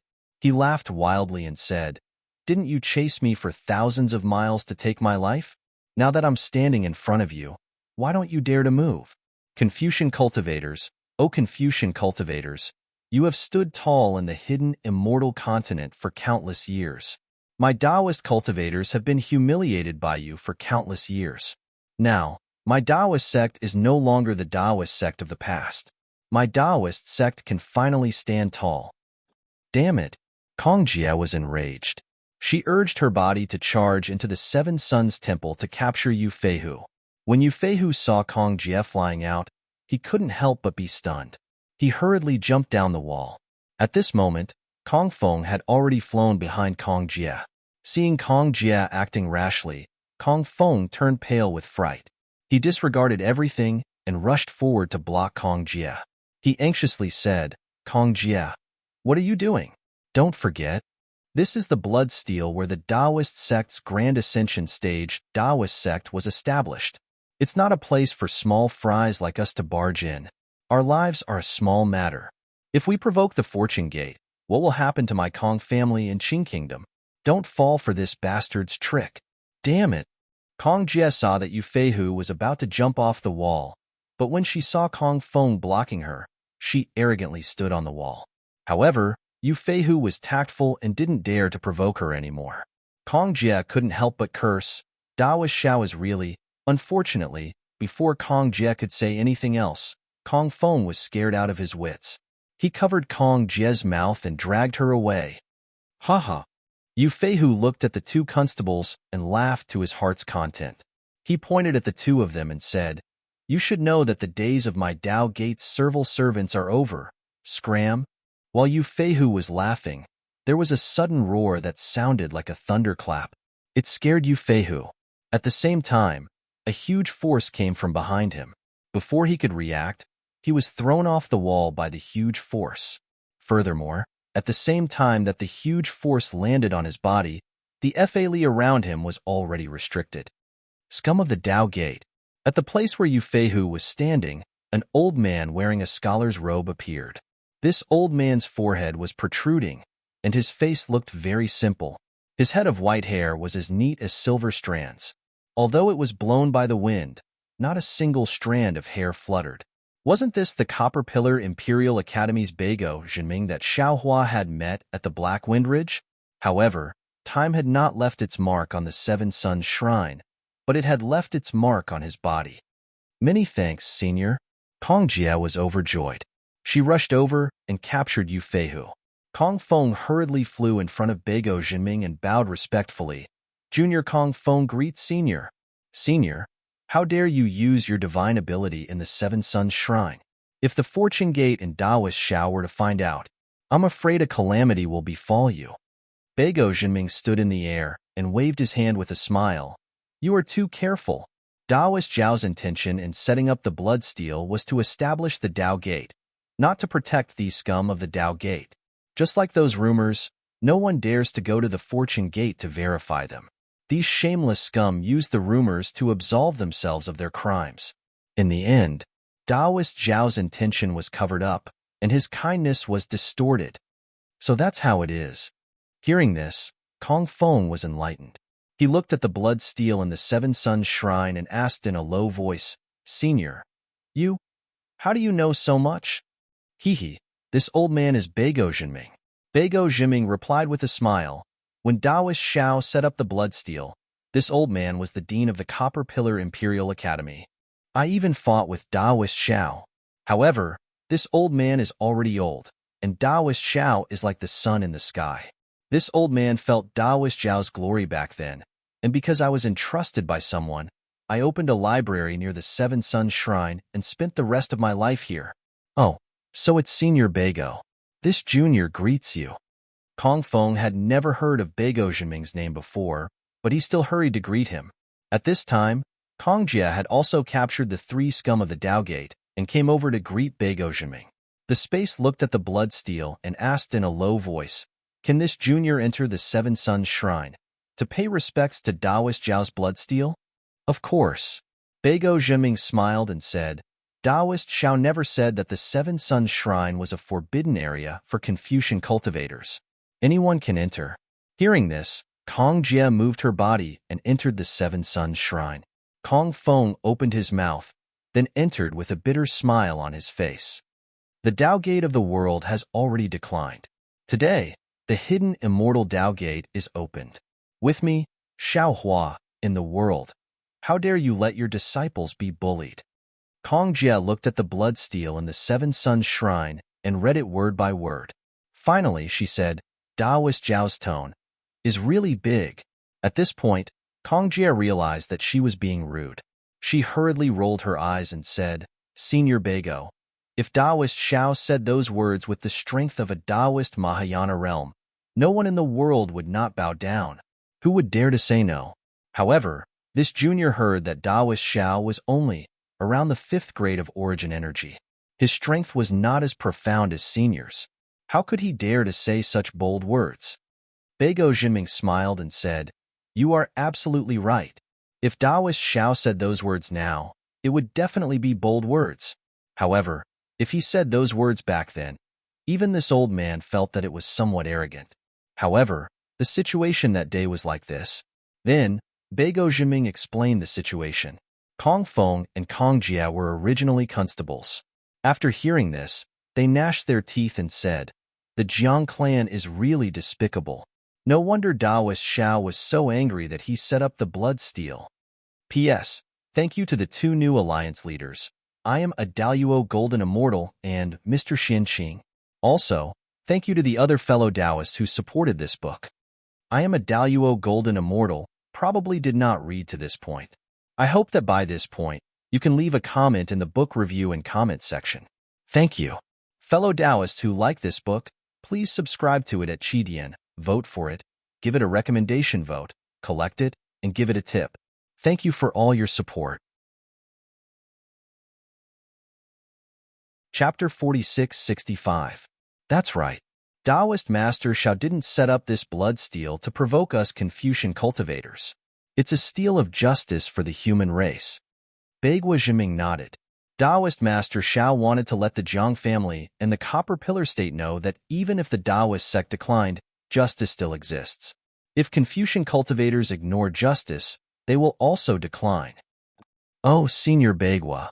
Hearing this, Kong Feng nodded his head, but Kong Jie couldn't help but ask, Why are there so many cracks on this blood steel? It doesn't look like a complete steel. Yes, this blood steel is no longer the blood steel that Taoist Master Xiao used to set up the Taoist sect. Beigua Jinming explained, ever since Taoist Master Xiao left the Copper Pillar State, this blood steel became more and more famous. Many immortals came to check it out, but many of them took it as a joke and left. Some of them were unhappy, but after hearing about Dao Shan, they didn't make things difficult for this blood steel. However, there are still some immortals who don't like this blood steel and don't care about Taoist Master Zhao's reputation. They want to destroy this blood steel. Usually, I will persuade and stop them. If I can't stop them, I can only let them do it. After that, I will restore this blood steel. Of course, ever since Taoist Master Xiao planted good seeds in the God-fiend blood pool, the sage of literature also spread the word. Therefore, fewer immortals came to the Seven Suns Temple to make things difficult for this blood steel. Beigua Jinming said with a smile, I also have more free time to teach students how to recite. Just as Beigua Jinming was talking to the 2 constables, the sound of a child reciting could be heard from the side of the Seven Suns Temple. Senior Beigua, Kong Feng was puzzled. I have a question to ask you. Oh, please ask. Beigua Jinming replied with a smile. This? Kong Feng hesitated for a moment and asked embarrassedly, I don't understand. Senior, you are a Confucian cultivator and have fought with Taoist Master Xiao. Moreover, you are not from the Jiang family. Why are you guarding the Seven Suns Temple? Why are you restoring the blood steel? Haha, you are not the only one asking about this. Beigua Jinming laughed. You don't have to be embarrassed. This old man is not a person who fishes for fame, nor have I ever thought of relying on this matter to become famous. This old man was originally entrusted to guard this place by someone. That person was afraid that Taoist Xiao would feel resentment towards the Bronze Pillar State and even the Confucian cultivators of Yu Province after seeing the blood steel destroyed. That person asked this old man to guard this place. Ah, who is that person? Kong Jie said in surprise. That person actually predicted that Taoist Master Xiao would definitely have the strength of a Taoist Grand Ascension stage cultivator in the future. You don't need to know who that person is. Beigo Zhenming replied. I don't know whether or not he knew about Taoist Master Zhao's current situation. However, at that time, the Bronze Pillar country had just been destroyed and I was a little disheartened. I resigned from the Imperial Academy and wanted to live in seclusion in the mountains. That person probably wanted me to stay and told me his worries. Since I had nothing to do, I saw some helpless children around the Seven Suns Temple and some disabled beggars. My heart skipped a beat and I thought of Dao Shan. The Taoist sect only knows how to give porridge while we Confucian cultivators know how to educate. I don't believe that I can't do better than Dao Shan. Therefore, I agreed to that person's request. On one hand, I will guard the Bloodsteel and the Seven Suns Temple. On the other hand, I will teach those poor people how to make a living. Look at the Seven Suns Temple now. Isn't it more lively than the Seven Suns Temple in the past? The way we Confucian cultivators help the world far surpasses that of the Taoist sect. Che. Just as Beigo Zhenming was excitedly explaining, a voice came from the sky. I thought that you were guarding the Bloodsteel for me out of kindness. I didn't expect you to be so determined to win and compete with the dead Master Dao Shan. Following the voice, a figure descended and stood in front of Beigo Zhenming. Ah, Xiao. Taoist Xiao? Beigo Zhenming was slightly shocked. He looked at Xiao Hua, who was not exactly the same as he was hundreds of years ago. He hurriedly bowed and said, Zhenming greets Taoist Xiao. Please forgive me. No need, no need. How could Xiao Hua let Beigo Zhenming bow? He hurriedly supported him with a smile and said, You and I are old friends. You are also helping me guard the Bloodsteel. How can I blame you? Kong Jie and Kong Feng did not dare to be negligent. They hurriedly bowed and saluted. However, there was a trace of fear in their eyes. After the two finished saluting, Xiao Hua helped them up and said with a smile, I have already seen the situation of the two of you arresting the three Taoist sect cultivators. You two have justice in your hearts. Although the crimes committed by the three of them were not within the scope of your duties, you two still pursued them. I am deeply gratified. I will definitely not play favoritism just because they are Taoist sect cultivators. Moreover, in this old man's opinion, such a heartless person should be killed immediately to avoid any more trouble. All right, I will let Taoist Xiao know. Kong Feng said respectfully, We are only constables and do not have the authority to make decisions. This matter can only be handed over to the Yamen for trial before being executed. Forget it, forget it. This is the matter of you Confucian cultivators. I do not care. Xiao Hua waved his hand and said with a smile. Then, he raised his hand and a large hand-light image fell on the Bloodsteel. Shua. The Bloodsteel was easily pulled out by the large hand. Senior, this is... Kong Jie was slightly bewildered and hurriedly asked. Xiao Hua looked at the cracks on the Bloodsteel and the words on it and said, The Taoist sect in the world has already declined. Today, the hidden immortal sect opens. With me, Xiao Hua, in the world, who dares to let their disciples be bullied? After saying that, Xiao Hua looked at Beigo Zhenming and said with a bit of self-mockery, Thinking back, I was really arrogant. I actually wanted to fight against the entire Confucian sect with the strength of a fifth-grade origin energy. Today, I am standing at the peak of the three continents. Only now do I understand that the strength of our Taoist sect is not something that can be accomplished by one person. Even if I have such ambition, I do not need to erect a Bloodsteel here. The steel that I want to erect should be in the hearts of the cultivators of the three continents. Following Xiao Hua's words, the large hand clenched and the Bloodsteel that had been destroyed by countless people and restored by Beigo Zhenming instantly turned into powder. Seeing the powder of the Bloodsteel floating in the air, Beigo Zhenming's heart immediately lightened. However, at the same time, there seemed to be a trace of melancholy in his heart. Wait for the two of them to return. After Xiao Hua destroyed the Bloodsteel, he said to Kong Feng and Kong Jie, Spread this matter to the cultivators of the world. My Bloodsteel has been destroyed, but my heart will not change. If the disciples of the Taoist sect want to rise, they must constantly strive for self-improvement. At this point, Xiao Hua suddenly laughed involuntarily. Kong Feng and Kong Jia were only bailiffs of two small countries. How could they have the qualifications to spread the news on his behalf? Moreover, they were Confucian sect cultivators. Thus, he waved his hand and said, "You wait, I am thinking too much." "Yes, Junior understands." When Kong Feng and Kong Jie heard this, they let out a long breath. Kong Feng smiled and said, "Junior will spread the truth of what happened in Seven Suns Temple. Senior, please rest assured." N. Xiao Hua nodded. After seeing the two of them salute, he flew away with Yu Feihu and the other two. Daoist Xiao. Without waiting for Xiao Hua to speak, Beigo Zhenming first raised his hand and saluted. This old man thanks Daoist Zhao's magnanimity on behalf of the Confucian sect. "No need to be so polite," Xiao Hua said with a smile. "Do Shanjun asked you to guard here. Isn't it because he is afraid that I will bring up old scores? Since I know your intentions, how can I really pursue the matter? Where is the magistrate?" Hearing that Xiao Hua immediately guessed that it was Do Shanjun, Beigo Zhenming was puzzled and asked curiously. After the Battle of Black Wind Mountain, he resigned from his position as the Academy's magistrate. After that, he hurriedly came back and told this old man about this matter. "I have not seen him in the past few hundred years."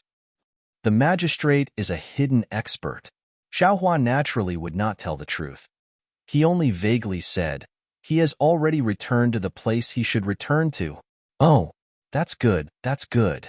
Beigo Zhenming nodded and said with a smile, "Back then, this old man felt that this person was different, which was why I made an exception and hired him.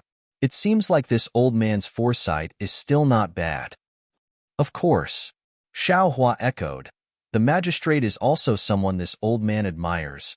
As he spoke, Xiao Hua raised his eyes and looked at the source of the sound of reading not far away. He said thoughtfully, "Daoist Beigo, your academy is a little small." "How is that an academy?" Beigo Zhenming replied, "That's just a school to enlighten young children." At this point, Beigo Zhenming sighed again and said, "Back then, this old man fought with Daoist Xiao and was deeply moved. When this old man gave the Imperial Academy scrolls to Daoist Xiao, this old man also revisited these scrolls.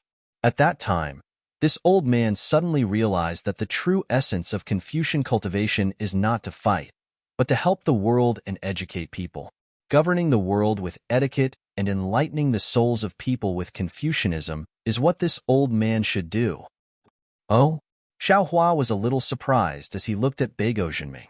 Although what he said was not the true five-cheese unification, with Beigo Zhenming's strength, it was still a commendable thing to be able to calm down and search for the true essence of Confucian cultivation. Beigo Zhenming continued, "Therefore, this old man had the intention to retreat after the war. After the Bronze Pillar country was destroyed, this old man completely lived in seclusion and studied here. After that, this old man also gave out porridge and clothes for a few years. However, when I saw that the child beggars did not have the ability to support themselves and giving out porridge could only treat the symptoms, I opened a school to teach the child beggars how to read and write, to learn how to support themselves. At the same time, when these child beggars grew up, they opened workshops nearby and ran businesses, taking in even more beggars and using their strength to earn money, to achieve the effect of supporting themselves. P.S. Thank you to the two new alliance leaders. I am Daluo Golden Immortal and Mr. Xin Qing, and also to the other friends who supported this book. I am Daluo Golden Immortal probably did not read this far. I hope that by this time, you can leave a comment in the book review and comment section. Thank you. Friends who like this book, please subscribe to it at Chidian, vote for it, give it a recommendation vote, bookmark it, gift it, and thank you for all forms of support. Chapter 4666. Soon after, Beigo Zhenming recounted everything he had done in the past few years. He didn't mention anything about the Bloodsteel's destruction or the Seven Suns Monastery's provocation. Xiao Hua nodded his head inwardly and said, "Fellow immortal Beigua, I really have to look at you in a new light. In the past few hundred years, fellow immortal Beigua has really undergone a complete transformation. There's no need for Taoists to praise me. Beigo Jiming nodded and said, I was biased against the Taoist sects before, but after some self-reflection, I feel that the Taoist sects, the Confucian cultivators, and even the Buddhist sects are all cultivation methods of the human race. Although we have different Taoists, we can help the world together. Thus, when this old man taught my students, I always instilled such thoughts into them. I even compared the Taoist sect, Confucian sect, and Buddhist sect's thoughts. AI, it's a pity. This old man's foundation is too weak. After cultivating for several hundred years, I'm already at the end of my rope. I'm afraid I won't be able to live for much longer. Good. Xiaohua finally understood why Suji had specially instructed him to come to the Seven Sons Monastery.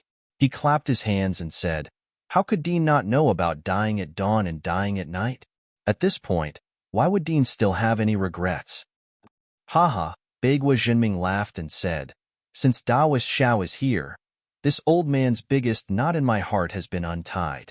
Even if I don't have the heart to die at dawn and dying at night, this old man has no more regrets. It can't be, right? Xiao Hua's tone changed as he rubbed his nose and said with a smile, this Seven Sons Monastery is so big, but there's no one to look after it. Wouldn't it be a waste? Isn't this Dean's regret? What does Taoist mean? Beigua Jinming was a little confused as he looked around the Seven Sons Monastery. However, after a short while, he came to a realization and said, Taoist, this is the Seven Sons Monastery, ah. Although Taoist's bloodsteel is no longer here, with Taoist's current reputation, who would dare to study here? However, Taoist can rest assured. This old man will instruct the people in the library to look after this place well. Of course, it would be best if Taoist could send a Fortune Gate disciple over to take over this Seven Sons Monastery. This place is too small. Xiaohua did not conceal his thoughts, laughing as he said, if my Fortune Gate wants to do something, the Xiao country can do it. There is no need to make arrangements here. How about this, immortal friend Beigua? I'll leave this place to you from now on. Beigo Zhenming said with some fear, you think too highly of me, spiritual master. This old man is already old, and I'm afraid my energy is limited. It's fine. Xiao Hua raised his hand and took out a jade bottle, handing it over to Beigo Zhenming and said, this is the rejuvenation pill. After fellow immortal takes it, you'll know how powerful it is. After stuffing the rejuvenation pill into Beigua Zhenming's hand, Xiao Hua looked at it again. He casually took out a large rock from the space and placed it at a corner of the Seven Sons Temple. He said, I'll inscribe some words for fellow immortal and use them as instructions for the school. I believe that even if Tao sect cultivators come, they won't make things difficult for fellow immortal. This, Beigua Zhenming looked at the rejuvenation pill in his hand, still unable to make a decision. Xiaohua did not make things difficult for him and said, this is just an idea of mine. I can't bear to let the Seven Sons Temple be abandoned, and I can't bear to let the Yu province's child beggars have no books to read and no skills to survive. That's why I suggested this. Fellow immortal, you can think about it. If you feel that it's inappropriate, you can forget about it. After he finished speaking, Xiaohua activated his divine ability and raised his hand. Several golden lights fell on the huge rock, and after a series of light crackling sounds, several large characters were revealed on the huge rock. At the top it said, For Beigua Zhenming. At the bottom it said, Fortune Gates Xiaohua. In the middle, it said, Unity, Tension, Seriousness, Liveliness. Spiritual Master. Beigua Zhenming was stunned and said in shock, what does this mean? Haha. Xiao Hua's figure soared into the sky as he laughed. This is Su. Professor Su's school's motto when he was young. It's written here to commemorate him. This old man respectfully sends spiritual master Xiao off. Seeing Xiao Hua fly away, Beigua Zhenming did not dare to delay. He stood in the Seven Sons Temple and respectfully sent Xiao Hua off. When Xiao Hua flew out of sight, a bitter smile appeared on his face. He looked at the words on the huge rock and shook his head. AI. This old man took a lot of effort to get rid of this burden. I don't want to get into trouble again. However, when he turned around, he hesitated for a moment and looked in the direction of the school. He rubbed his chin and said, a few days ago, Chu Chong said that there were 10 child beggars in the solitary leaf country who had nowhere to go. If they could come to the Seven Suns Temple, it would be a good choice. Forget it, this old man should take this rejuvenation pill and see what kind of effects it has.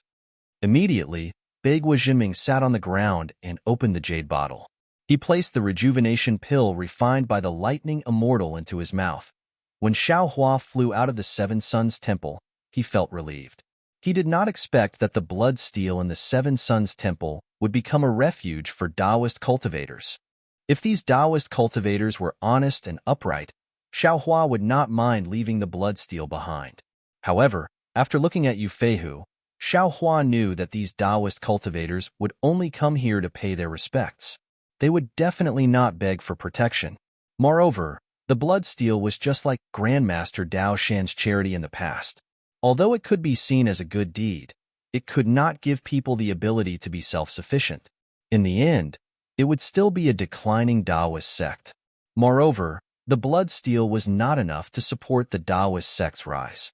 It needed tens of thousands of Taoist cultivators like Xiao Hua to stand out. Instead of leaving the blood steel as a burden to Bagua Jinming, it was better to leave the blood steel in the hearts of the cultivators of the 3 continents. It's exactly as Exine said. Xiao Hua's figure stopped in midair. He was about to take out the immortal emperor's decree when he thought to himself, the rise of Taoism can't be achieved by just relying on this Xiao and the fortune gate. Moreover, the current Grand Mist ancestor seems to be unreliable. This Xiao has to make more preparations before ascending. Before Xiao Hua could take out the immortal emperor's edict, a familiar gaze swept over from afar. Xiao Hua stopped in confusion and looked in the direction where the gaze came from. Not long after, Exine's graceful figure arrived on the clouds. Moreover, wasn't the person beside Exine the Bayan? Exine. When Xiao Hua saw Exine, he asked curiously, "Why are you here?" Hee. Exine covered her mouth and giggled. "I am afraid that you will kill all the Confucian cultivators in the Jade Rock Nation in a fit of anger. I specially came to persuade you." Xiao Hua rolled his eyes and replied, "Do you think I am the Grand Mist ancestor? Killing people for no reason?" Exine put down her hand and bowed towards Xiao Hua in a very serious manner. "I thank Taoist Xiao for letting those rash Confucian cultivators off." Xiao Hua pinched his chin and his eyes curved like the moon in the sky. With a deep smile, he replied in a helpless tone, "What can I do if I don't let them off? This Xiao is not only the Immortal Palace's Master Lei, but also the Immortal Palace's son-in-law in the future. How can this Xiao make things difficult for the princess's subordinates?" Contrary to Xiao Hua's expectations, Exine's face only flushed red. She wasn't particularly shy. Instead, she glared at him and said, "It's good that you know. This is the disciple of the Confucian cultivators helping you grow. You are right to thank them." "Ha." Xiao Hua laughed loudly and raised his hand to grab Exine's hand. He said with a smile, "This is the 9th princess's tone." Seeing Xiao Hua raise his hand, Bayan, who was at the side, already knew what to do and moved to the side. "Humph, you know it's the 9th princess, yet you still dare to touch her?"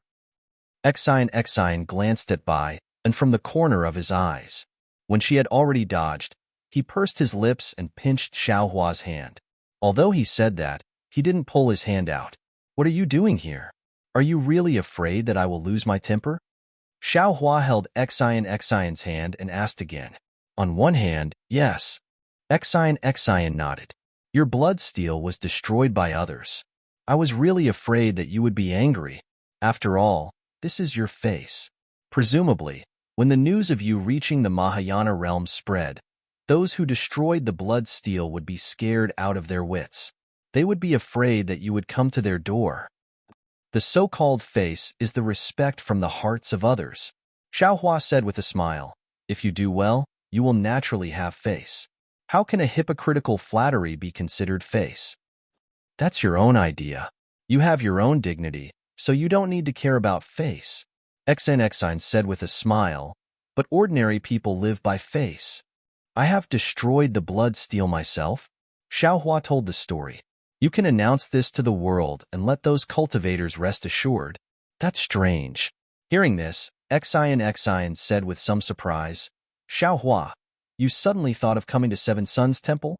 You have returned to the hidden immortal continent for a long time. This, Xiaohua thought for a while and told him about Suji's request. He also told him about Suji's matter briefly. When Xian heard this, he frowned again. After thinking for a while, he said, Xiaohua, at dawn in Dusk Cliff, in Longevity Town, did the four great families and His Majesty ask about Senior Su? Xiaohua understood. He nodded with a smile and said, No. So, Xian said with a bitter smile, His Majesty doesn't know that Senior Su and Senior Xing you have already left the hidden immortal continent. The main purpose of this Jade Pool meeting is probably these two seniors from the immortal world.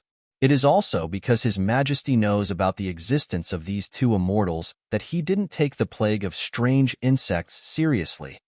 Now that I think about it, I'm afraid that's the case. Xiaohua secretly nodded and replied, But this is nothing. Let's just go and take a look. By the way, what else did you come here for? Nothing else. Xian smiled and hugged Xiaohua's arm. He said, I just want to accompany you to the banquet at Lingyun Side Palace. P.S. Thank you to the two new leaders. I am Daluo Golden Immortal and Mr. Xian Qing, as well as to the other cultivators who supported this book. I am Daluo Golden Immortal probably hasn't seen this yet. I hope that you can leave a comment in the book review and comment section. Thank you. Fellow cultivators who like this book, please go to Qidian to subscribe to support, vote for a monthly vote for a recommendation vote, bookmark, gift, and thank all forms of support. Chapter 4667. Oh, didn't you say you weren't going? You said something about going against the rules. Why are you thinking about it now? Xiaohua was very surprised, but after a moment, he slapped his forehead and said, I understand. I'm afraid Empress Dowager missed you and issued an imperial decree? Hehe, Xiaohua is indeed smart.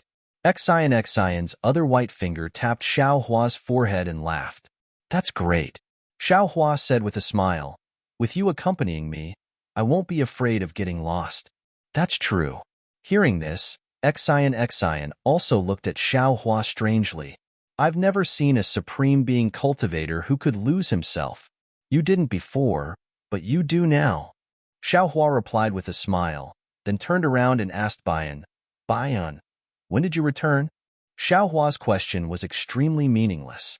Rather than saying it was a question, it was better to say it was to cover up the awkwardness of him and Xian being spied on by others. Bayan naturally didn't dare to be negligent. He hurriedly flew over and said, reporting to Sect Master, Disciple just returned and was kowtowing to Her Highness when Empress Dowager issued an imperial decree. Disciple originally didn't want to come, but Her Highness said Disciple had meritorious service, and Empress Dowager's imperial decree also mentioned Disciple, allowing Disciple to follow to Lingyun Side Palace. All right, then come with us. Xiaohua smiled and nodded. Then, the two sweetly urged their figures and rushed into the nine heavens. Bayan followed closely behind, flying towards the earth fire wind lightning. After flying for half an hour, astral winds appeared high in the sky. Xian stopped and pulled her arm out of Xiaohua's and said with a smile, Xiaohua, Lingyun Side Palace isn't within the Immortal Palace. I don't know where His Majesty has placed it, so I can only open His Majesty's Imperial Decree and Empress Dowager's Imperial Decree and let the patrol envoy lead the way. Oh? Lingyun Side Palace isn't within the Immortal Palace? Xiaohua asked curiously. Then why did His Majesty dare to invite the four great clans again? Xian explained. The Immortal Palace and Hidden Immortal Continent's time is different. A day in the Immortal Palace hides an immortal for a year. If His Majesty is in charge of the affairs in Lingyun Side Palace, how can he command the Immortal Palace troops to resist the strange insects? Of course, if it was an emergency, His Majesty had other ways to deal with it.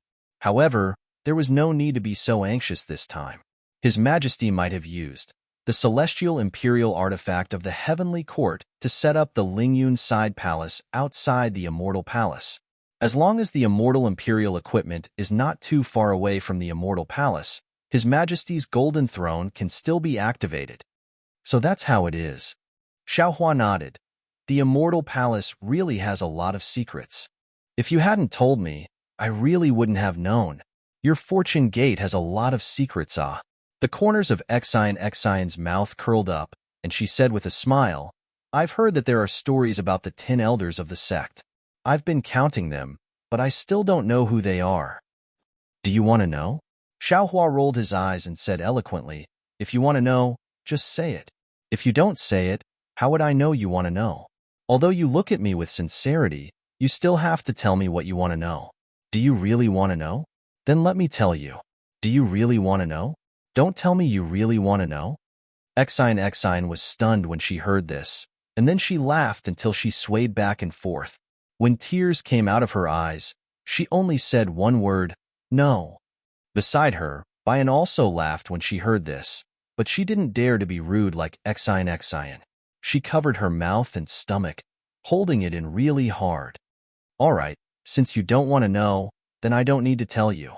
Xiaohua shrugged and replied somewhat innocently, You said you don't want to know. It's not that I don't want to tell you. Xiaolang, do you need to eat a spirit fruit to moisten your throat? As Exine said this, she also pretended to take out a red spirit fruit from her Qinkuan bag and handed it to Xiaohua. Xiaohua didn't look at the spirit fruit, but looked at Exine's red lips. He swallowed his saliva and said in a low voice, I should moisten my throat. Humph, don't you dare. Exine curled her lips and said, Don't even think about it now. As she said this, Exine stuffed the spirit fruit into Xiaohua's mouth, and without waiting for Xiaohua to do anything, she raised her hand, and a ball of multicolored light appeared from her hand. Within the multicolored light, a brocade that was several feet in size appeared. This brocade was gold in color, and a lifelike phoenix was embroidered on it. Around the phoenix were many armor inscriptions, and these armor inscriptions were like 100 birds flying around the phoenix. A moment later, a faintly discernible cry sounded from the brocade, and the phoenix flapped its wings and flew out from the multicolored light. Boom, boom, boom. Hundreds of vast chi pillars appeared from the void and fell into the phoenix's illusory figure. Although the vast chi pillars were only the size of a thumb, in a few breaths, the phoenix grew to about 100 feet in size. As the phoenix spread its wings, the illusory figure crashed into the earth, fire, wind, and lightning and disappeared. Interesting. Xiaohua faintly smiled and also took out a golden brocade from his bosom. This brocade's luster and multicolored light was no different from a new one. However, a dragon shape rushed out from it. This dragon shape was different from a real dragon. There were no dragon scales on its body, only an extremely large amount of inscriptions flowing within the dragon shape. Moreover, around the dragon shape, there were also images of hundreds of beasts prostrating themselves on the ground and worshipping it. Roar. The dragon shape roared several times and crashed into the earth, fire, wind, and lightning. Unlike the phoenix, after the dragon shape passed, the earth, fire, wind, and lightning didn't close. Instead, a colorful passage that looked like a dragon pattern appeared, and a whistling wind blew out from this passage. Darling Xiao. Seeing the passage appear, Exine hurriedly whispered, Where are the Thunder Immortal and the Celestial Being? If possible, please ask them to show themselves first, and wait until we reach the Lingyun Side Palace to let them come out. It's not very polite.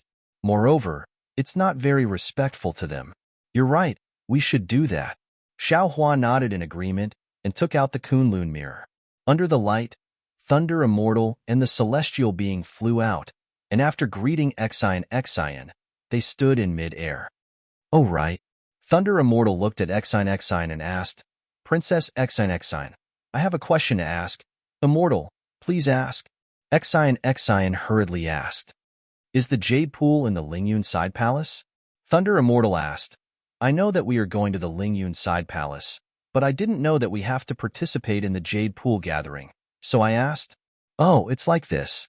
Exine smiled and explained, The Jade Pool is different from the Jade Mountain. The Jade Pool is an immortal imperial equipment of Empress Dowager, and after it is activated, it will reveal a strange realm of the heavenly court. The scenery in this strange realm is extremely beautiful and rarely seen in the world. Therefore, if there is an important banquet that requires Empress Dowager to appear, Empress Dowager will use the Jade Pool to entertain guests. As time passed, it became known as the Jade Pool Gathering. His Majesty is currently in the Lingyun Side Palace, so as long as Empress Dowager shows the Jade Pool in the Lingyun Side Palace, wouldn't it be the Jade Pool Gathering? Oh, I see. The celestial being curled his lips and shouted, "Isn't this the so-called inviting the monarch into a trap?" Hee. His Majesty and Empress Dowager are the leaders of Confucian cultivators, so they definitely wouldn't do this. Xian pursed her lips and smiled. In just a few minutes, the sound of gongs and drums came from the passageway, and then a group of immortal soldiers and immortal generals flew out from the passageway. After flying out, they didn't go forward, but lined up in front of the passageway, and the one who flew out behind them was actually Taibai Jinxing. Xian had already pulled her hand out of Xiaohua's palm, and now seeing Taibai Jinxing fly out, she was slightly surprised. After she whispered a few words to Xiaohua, Taibai Jinxing had already flown to Xiaohua. Taibai Jinxing swung his horsetail whisk, cupped his hands and saluted. "Greetings, Master Xiaolei." "Greetings, Thunderbolt Immortal and Senior Celestial Being." Xiaohua and the others didn't dare to be negligent, and hurriedly went forward to return the salute. After exchanging a few pleasantries, Taibai Jinxing raised his head with a smile and looked at Xian, but he didn't go forward. Instead, he said, "Earlier, I left in a hurry at Longevity Town, so I didn't have time to congratulate the 9th princess. Today, I have the important task of welcoming Master Xiaolei, so it's inconvenient for me to greet you. When the 9th princess's big day comes, I'll prepare a big gift to congratulate the 9th princess." "Lord Taibai Jinxing, you're too polite." Xian replied with a smile. "You're an important minister of the Immortal Palace, so there's no need for formalities. When the time comes, you'll just have to be there to congratulate me." Boom boom. While the two were talking, the earth, fire, wind, and thunder palace to their left let out another roaring sound. A cloud flew down like a waterfall, and a flying phoenix palanquin surrounded by dozens of women in palace attire flew out from the cloud. Seeing the flying phoenix palanquin appear, Xian and Bai An's eyes were filled with surprise, and they looked at each other. "Greetings, 9th princess." The dozens of women flew in front of Xian, and all of them knelt on the cloud and said in unison. Xian waved her hand and said indifferently, "You may rise." "Yes, Your Highness." The group of women stood up and shouted again, "Your Highness, please get on the palanquin." "All right." Xian nodded thoughtfully, and then said to Xiaohua, "Xiaohua, I'll take my leave first. See you at the Lingyun Side Palace." "Farewell, 9th princess," Xiaohua said with a smile and cupped his hands. You may rise." Xian covered her mouth and smiled, and her figure landed on the flying phoenix palanquin. Bayan also hurriedly flew to the side of the flying phoenix palanquin. A group of palace maids lifted the palanquin, and the cloud under their feet flew backward into the earth, fire, wind, and thunder palace. The immortal soldiers and immortal generals at the side also bowed, and there was no lack of etiquette. After Xian and the others disappeared into the earth, fire, wind, and thunder palace, Taibai Jinxing said with a smile, "Master Xiaolei, please don't blame us. This is the etiquette of our Confucian cultivators. With the 9th princess here, we need to send her back to the palace first." "Don't blame us, don't blame us." Xiaohua saw that Xian was valued by the immortal palace, so how could he blame her, and replied with a wave of his hand. After waiting for a while, Taibai Jinxing waved his horsetail whisk and shouted, "Bring the immortal palace's heavenly horses over." "Yes, my lord." The group of immortal soldiers replied, and brought over 3 heavenly horses from not far away. The heavenly horses were more than 100 feet long, and their bodies emitted a milky white brilliance. Within the brilliance, countless strands of noble chi condensed into the shape of strips and danced like little snakes. Under the heavenly horses, Lily-like clouds quietly bloomed as the horses' hooves landed. When the 3 heavenly horses flew in front of Xiao Hua and the others, Taibai Jinxing raised his hand with a smile and said, "Master Xiao Lei, Thunder Immortal, immortal friend heavenly man, please, thank you, immortal friend." Xiao Hua knew that this was the immortal palace's etiquette, and no longer modestly declined. He raised his hand to signal and floated onto a heavenly horse.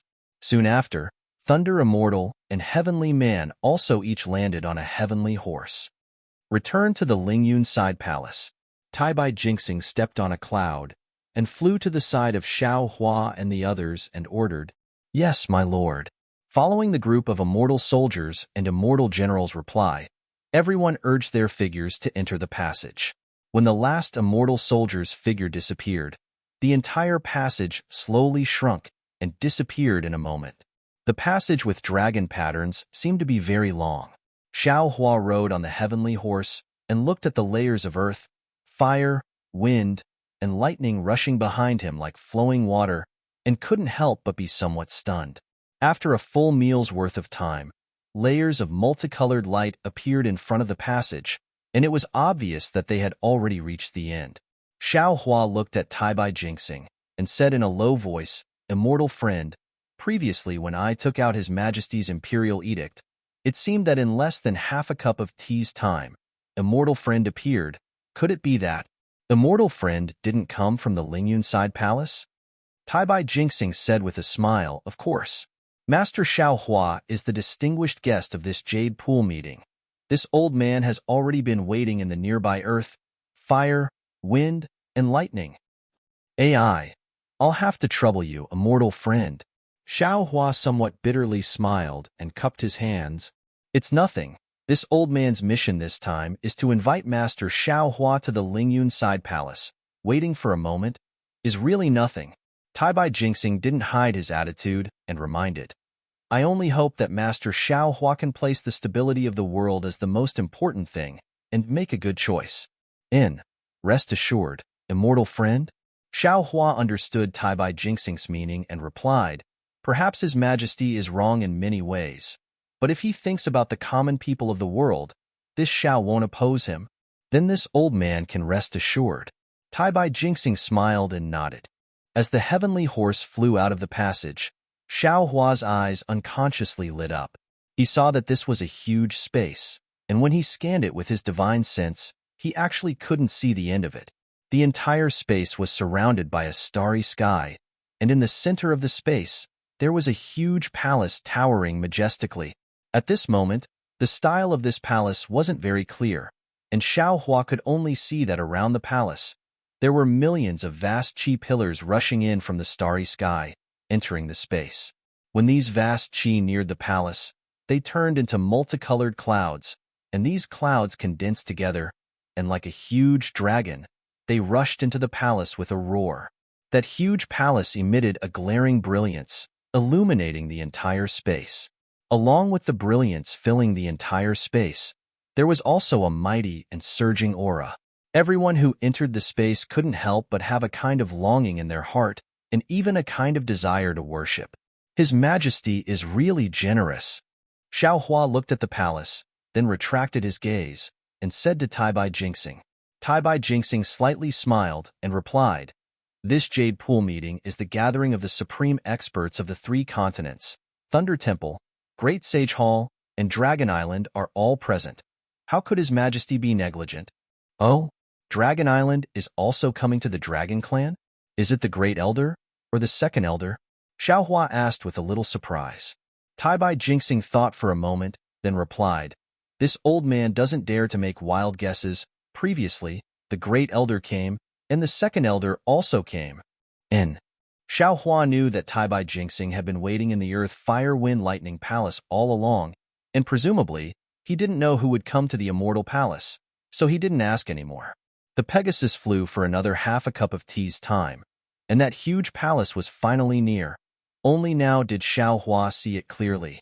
This was an incomparably huge palace, like a lofty mountain. What welcomed Xiao Hua was a huge palace door, and at this moment, the palace door was tightly shut, and above the palace door was a vermilion red. When one's gaze fell on this vermilion red, a boundless and imposing aura was emitted from within and could instantly drown one's gaze. Within the vermilion red that was like a vast ocean, there were 81 golden stars nailed within. These stars were arranged neatly and looked like a decoration, but between the stars, cryptic fluctuations were faintly revealed. It was clearly a mysterious defensive formation. Above the door of the palace, there was another 9-colored ray of light. Above the ray of light, there were several flamboyant words. Lingyun Side Palace. Waves of human race's destiny turned into dragons and phoenixes, wantonly swimming around these 4 large words. Xiao Hua's gaze moved away from the palace door and landed on the immortal soldiers and generals standing neatly outside the palace door. These immortal generals were all 7th or 8th grade origin energy, and each of them was wearing armor and holding weapons in their hands. An indescribable solemn and murderous aura was emitted from their bodies, enveloping the entire palace door. Looking at these, Xiao Hua sighed. The immortal palace's foundation is really hard to find in this world. Just the Lingyun Side Palace alone is already so impressive. I'm afraid that my fortune gate won't be able to catch up in a short time. Just as he was thinking, those immortal soldiers and generals standing neatly suddenly became chaotic, and some immortal generals hurriedly flew to the side of the palace door. When Xiao Hua's divine sense swept over, he immediately showed a kind of surprise, and he looked at Tai Bai Jinxing with some confusion, while Tai Bai Jinxing's brows were tightly knitted, and he also looked in that direction. "Io, Daoist Xiao is here." Xiao Hua's divine sense swept over, and the Grand Mist Ancestor's voice sounded as if a heavy burden had been lifted off his shoulders. "Quickly move aside. This old man wants to participate in the Jade Lake gathering with Daoist Xiao." Cough, cough. Seeing this, Tai Bai Jinxing coughed twice and ordered, "You all move aside." "Yes, Lord."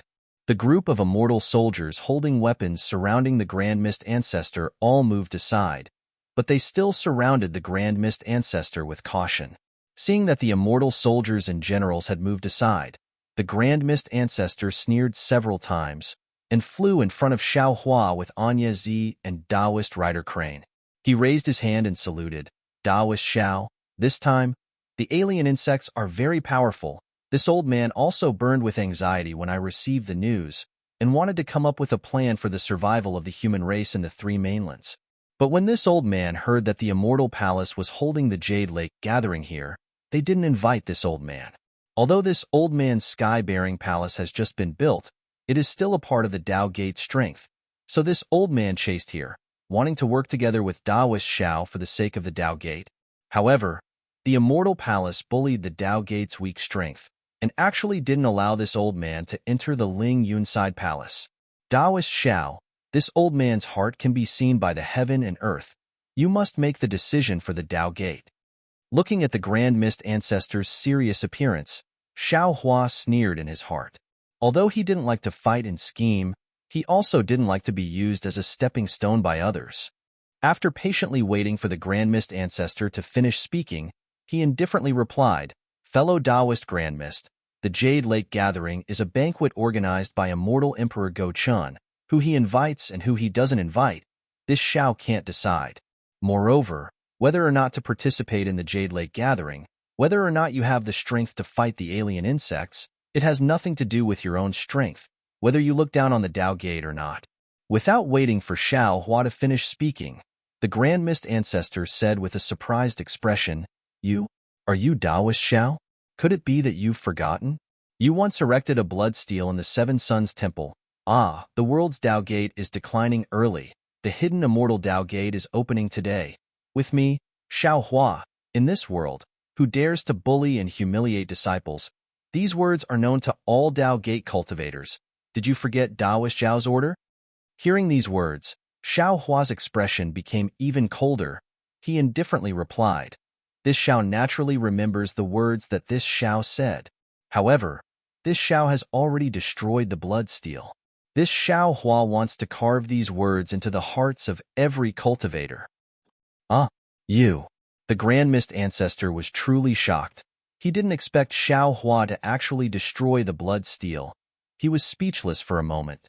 At this time, Xiao Hua opened his mouth again, however. Since you said that you're a Dao Gate cultivator, this Xiao will ask for you. Finished speaking.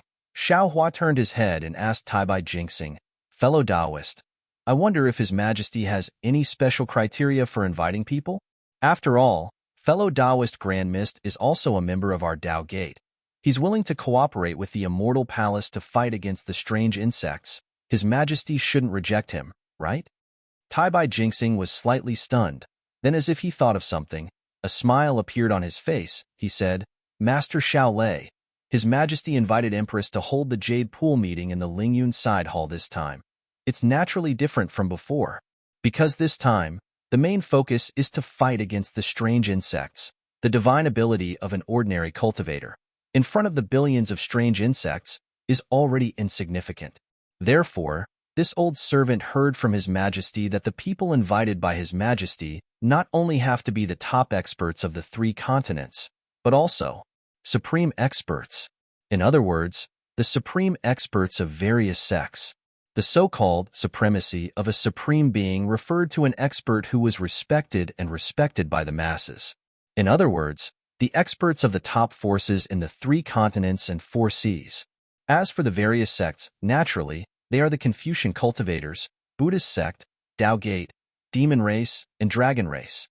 At this point, Taibai Jinxing's gaze swept over the Emperor's robe on Grand Mist Ancestor's body, then landed on Grand Mist Ancestor's face, and he said with a smile, the elders of the Dragon Island control the Dragon Island, and even the Dragon Palaces of the 3 seas have to listen to their orders. They are qualified to participate in this Jade Pool meeting. The Thunder Temple's 3 Buddhist lords control the past, present, and future of the Buddhist sect, and the billions of Buddhist disciples in the Pure Land world listen to them. They are qualified to participate in this Jade Pool meeting. The Great Sage Temple's 7 great sages control the 1,000 demons' holy realm and millions of demon holy realm. No demon dares to disobey their orders. They are qualified to participate in this Jade Pool meeting. Taoist Xiao Hua, Taoist Xiao, Lightning Taoist, and Senior Celestial Being are in charge of the Fortune Gate, and their millions of disciples have shaken the 3 continents. Wherever the Iron Blood battle team passes, the 4 aristocratic families are defeated, the 1,000 demons' holy realm, and even the dragon palaces of the 4 seas have to retreat. Fellow Taoist Grand Mist, what about you? Your sky-bearing palace. Although this old man has heard of its name, I have never heard of its scale or the strength of its disciples. Even more so, I don't know what role the sky-bearing palace can play in resisting the alien insects. What qualifications do you have to participate? Although venerable realm experts can wear emperor's robes, those who can wear emperor's robes are not necessarily venerable realm experts. Taibai Jinxing didn't leave any face for the Grand Mist Ancestor. He was very different from the Longevity Town. In Taibai Jinxing's eyes, rather than calling Xiao Hua the Fortune Gate Sect Master, it would be better to call him the Immortal Palace's Lightning Master. Rather than calling him the Immortal Palace's Lightning Master, it would be better to call him the Immortal Palace's son-in-law. The conversation between Xian and Xiao Hua outside the Earth Fire Wind Lightning Gate had made Taibai Jinxing feel closer to Xiao Hua. The Grand Mist Ancestor's face turned ugly, but it only lasted for a moment. He looked at Xiao Hua and said word by word, Taoist Xiao, you heard Taibai Jinxing's words. He said that this old man doesn't have the qualifications to participate in the Jade Lake Gathering. This is not a reason. This is clearly an excuse. They don't dare to let this old man participate in the Jade Lake Gathering. Taoist Xiao, this old man hasn't known you for a long time, but I'm sure you've heard of this old man's name on the hidden immortal continent. Long before this old man was suppressed, this old man has been fighting for the rise of my Dao Gate. The things I've done before are too many to count. Although this old man didn't erect the blood steel, this old man has also wreaked havoc in the Immortal Palace and killed countless immortal soldiers and immortal generals. After this old man escaped, this old man saw the struggle of the Dao Gate's younger generation and saw Taoist Zhao's efforts. Therefore, this old man used Taoist Zhao's deeds to motivate himself. Now, this old man's cultivation may not be as high as Taoist Zhao's, and my sky-bearing palace may not be as strong as the Fortune Gate. But this old man is also a member of the Dao Gate, a member of the 3 mainlands human race. The rise and fall of a country is everyone's responsibility. So why can't this old man contribute to the survival of the three mainlands? This old man earnestly requests Taoist Shao that the Tao Gate is a family, so don't put the differences between the sects in your eyes. Just treat this old man as a member of the Tao Gate, and allow this old man to follow Taoist Shao to participate in the Jade Lake gathering. Listening to the Grand Mist Ancestor's dignified words, if Xiao Hua didn't know about Prince Lan's matter, he might have softened his heart and agreed. Unfortunately, Xiao Hua had seen through the Grand Mist Ancestor's ruthless side and knew that what he said was completely different from what he thought in his heart. Therefore, he pondered for a moment and nodded. Taoist Grand Mist Ancestor is right. You're a member of my Tao Gate, and like this old man, you're also working hard for the rise of my Tao Gate. This Jade Lake gathering is very important to my Tao Gate, so this old man must abandon all prejudices and scruples and be honest with Taoist Grand Mist Ancestor and participate in the Jade Lake gathering with Taoist Grand Mist Ancestor. Good. The Grand Mist Ancestor clapped his hands and said, Taoist Shao is right. You and I are both members of the Tao Gate, so how can we separate ourselves? Good.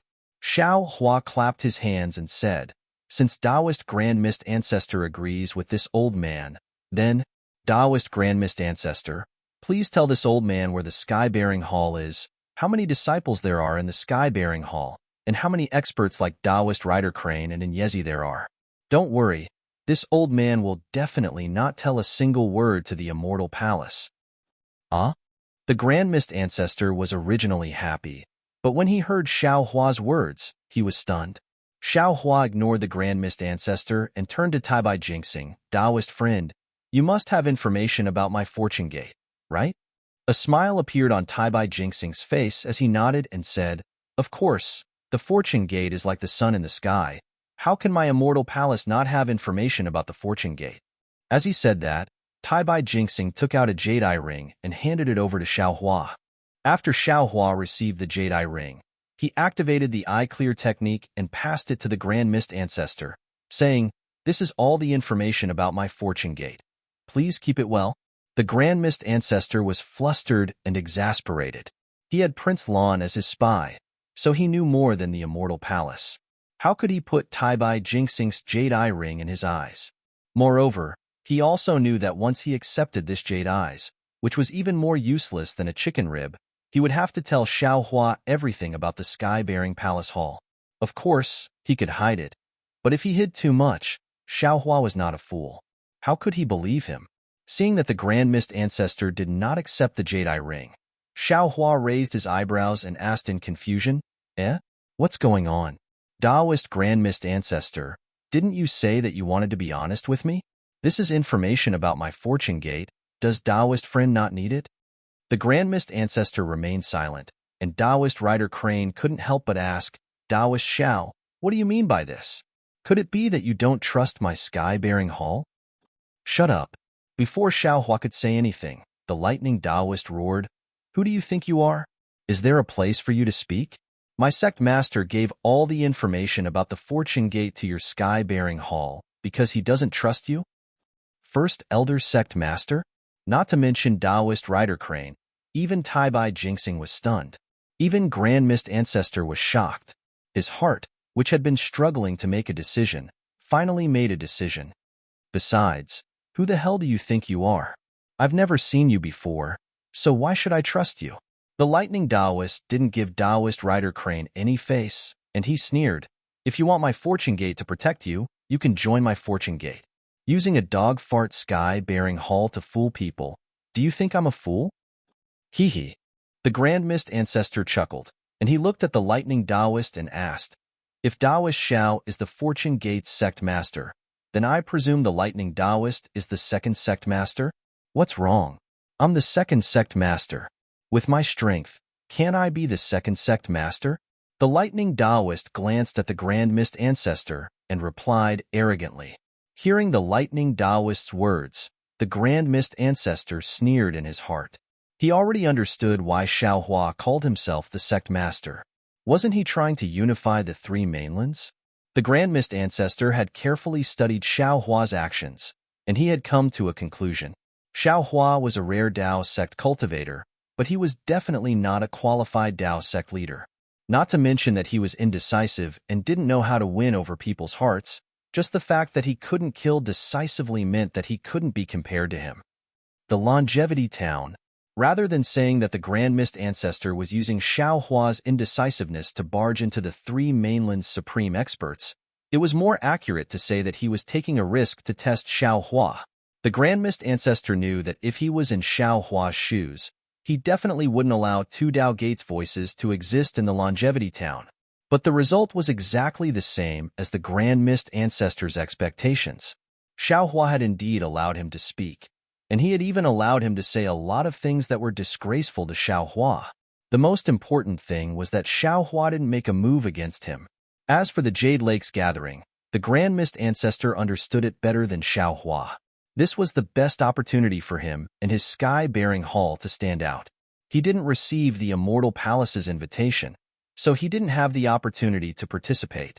But he didn't go to the Fortune Gate to discuss with Xiao Hua. Instead, he went to the Soaring Cloudside Hall's entrance to block Xiao Hua's way and force him to agree. Of course, the consequences of forcing Xiao Hua to agree, as well as other possible scenarios, were already in his mind. Bringing out the sky-bearing hall structure, disciples, and so on was also within his expectations. Now that he heard the Lightning Taoist reveal that Xiao Hua was the Fortune Gate's first master, the Grand Mist Ancestor felt a sense of crisis. He knew that if he couldn't enter the Jade Lakes gathering today, he wouldn't be able to occupy a position among the four superpowers. He was afraid that he wouldn't have the chance to compete with Xiao Hua in the future. So, while his mind was spinning, the Grand Mist Ancestor opened his mouth again.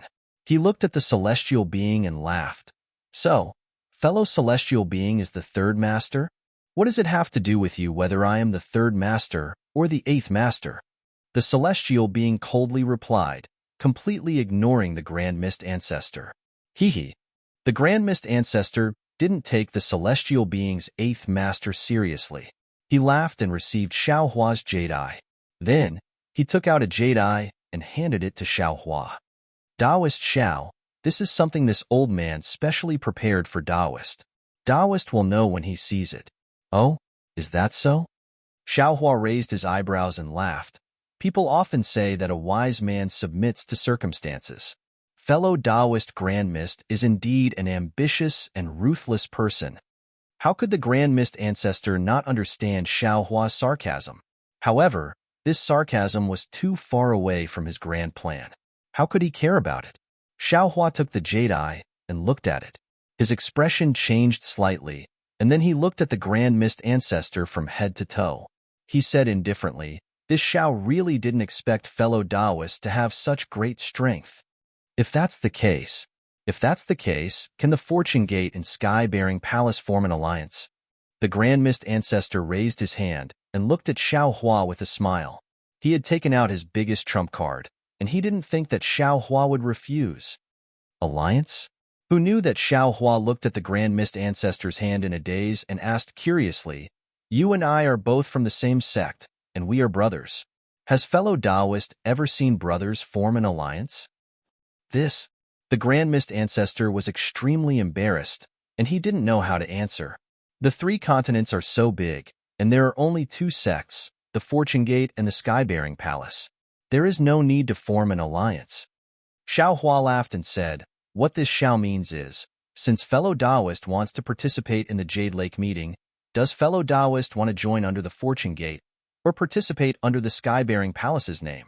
If you want to use the Sky-Bearing Palace's name, there is no harm in giving this Jade Eye to the Immortal Palace.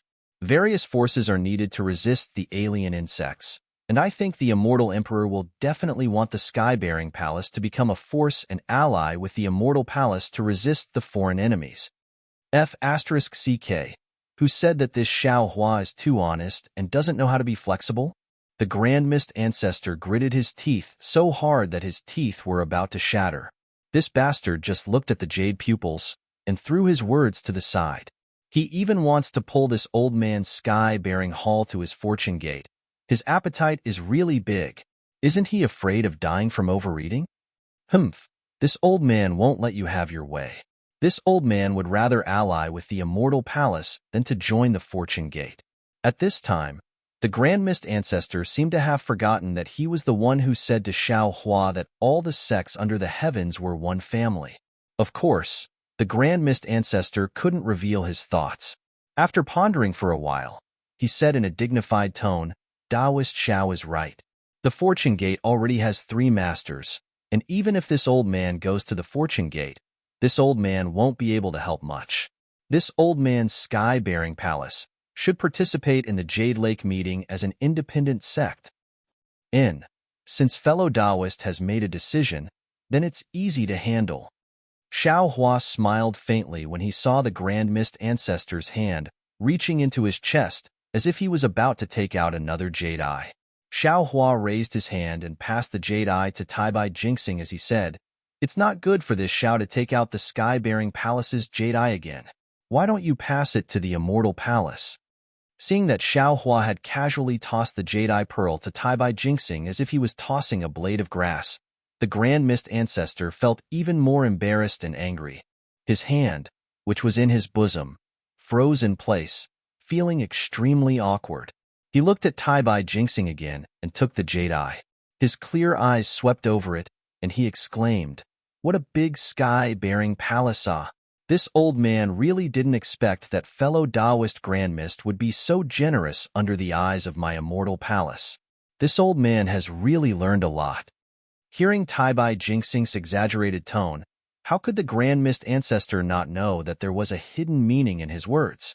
Who knew if there would be another, but in a while. Thus, the Grand Mist Ancestor decided to endure hardships and wait for Taibai Jinxing's humiliation. Sure enough, Taibai Jinxing changed the topic and cupped his hands apologetically, but this matter is of great importance. This old man has no authority to make a decision. I must ask for the Immortal Emperor's decree. If fellow Taoist Grand Mist is willing, can you wait here for a while? Of course, of course. Since it had come to this, how could the Grand Mist Ancestor say no? A smile appeared on his face as he cupped his hands and said, I'll have to trouble fellow Taoist with this matter. No problem. Taibai Jinxing placed the Jade Eye into his sleeve and said respectfully to Xiao Hua, Taoist Xiao, please, Xiao Hua nodded and urged the Pegasus to fly towards the entrance of the Lingyun side hall. Before the Pegasus landed on the stairs, a thunderous sound came from the Lingyun side hall. Boom, boom, boom. 81 streaks of 5-colored clouds rushed out from the entrance of the Lingyun side hall and turned into 81 dragons dancing in the sky. Golden light flashed as the vermilion door slowly opened. A solemn aura that seemed to split heaven and earth gushed out from the door. A loud voice resounded in the entire space. Fortune Gate's first master Xiao Hua, Taoist Xiao Hua, Fortune Gate's second master Lightning Taoist, Fortune Gate's third master Heavenly Being has arrived. Ha ha, Dragon Master Xiao. When I heard that you were coming to the Immortal Palace, this old man had been waiting for you for a long time. I didn't expect you to be so patient, insisting on waiting for the Jade Lake meeting to start before coming. Just as the welcoming voice fell, another loud voice resounded in the music. Following this voice, a huge dragon that could break through the entrance of the Lingyun side hall appeared. Wasn't this the Dragon Island's second elder, AOE? P.S. Thank you to the 2 new alliance leaders. I am a great Luo Golden Immortal and Mr. Xian Qing, and also to the other fellow Taoists who supported this book. I am a great Luo Golden Immortal probably hasn't read to this point yet. I hope that when he sees this, he can leave a comment in the book review section. Thank you. Fellow Taoists who like this book, please go to Qidian to subscribe to support, vote for a monthly vote, vote for a recommendation vote, bookmark, reward, and thank all forms of support. You're tuning in to the Warrior Lore YouTube channel. Don't forget to subscribe and join us on this journey to catch the most captivating stories.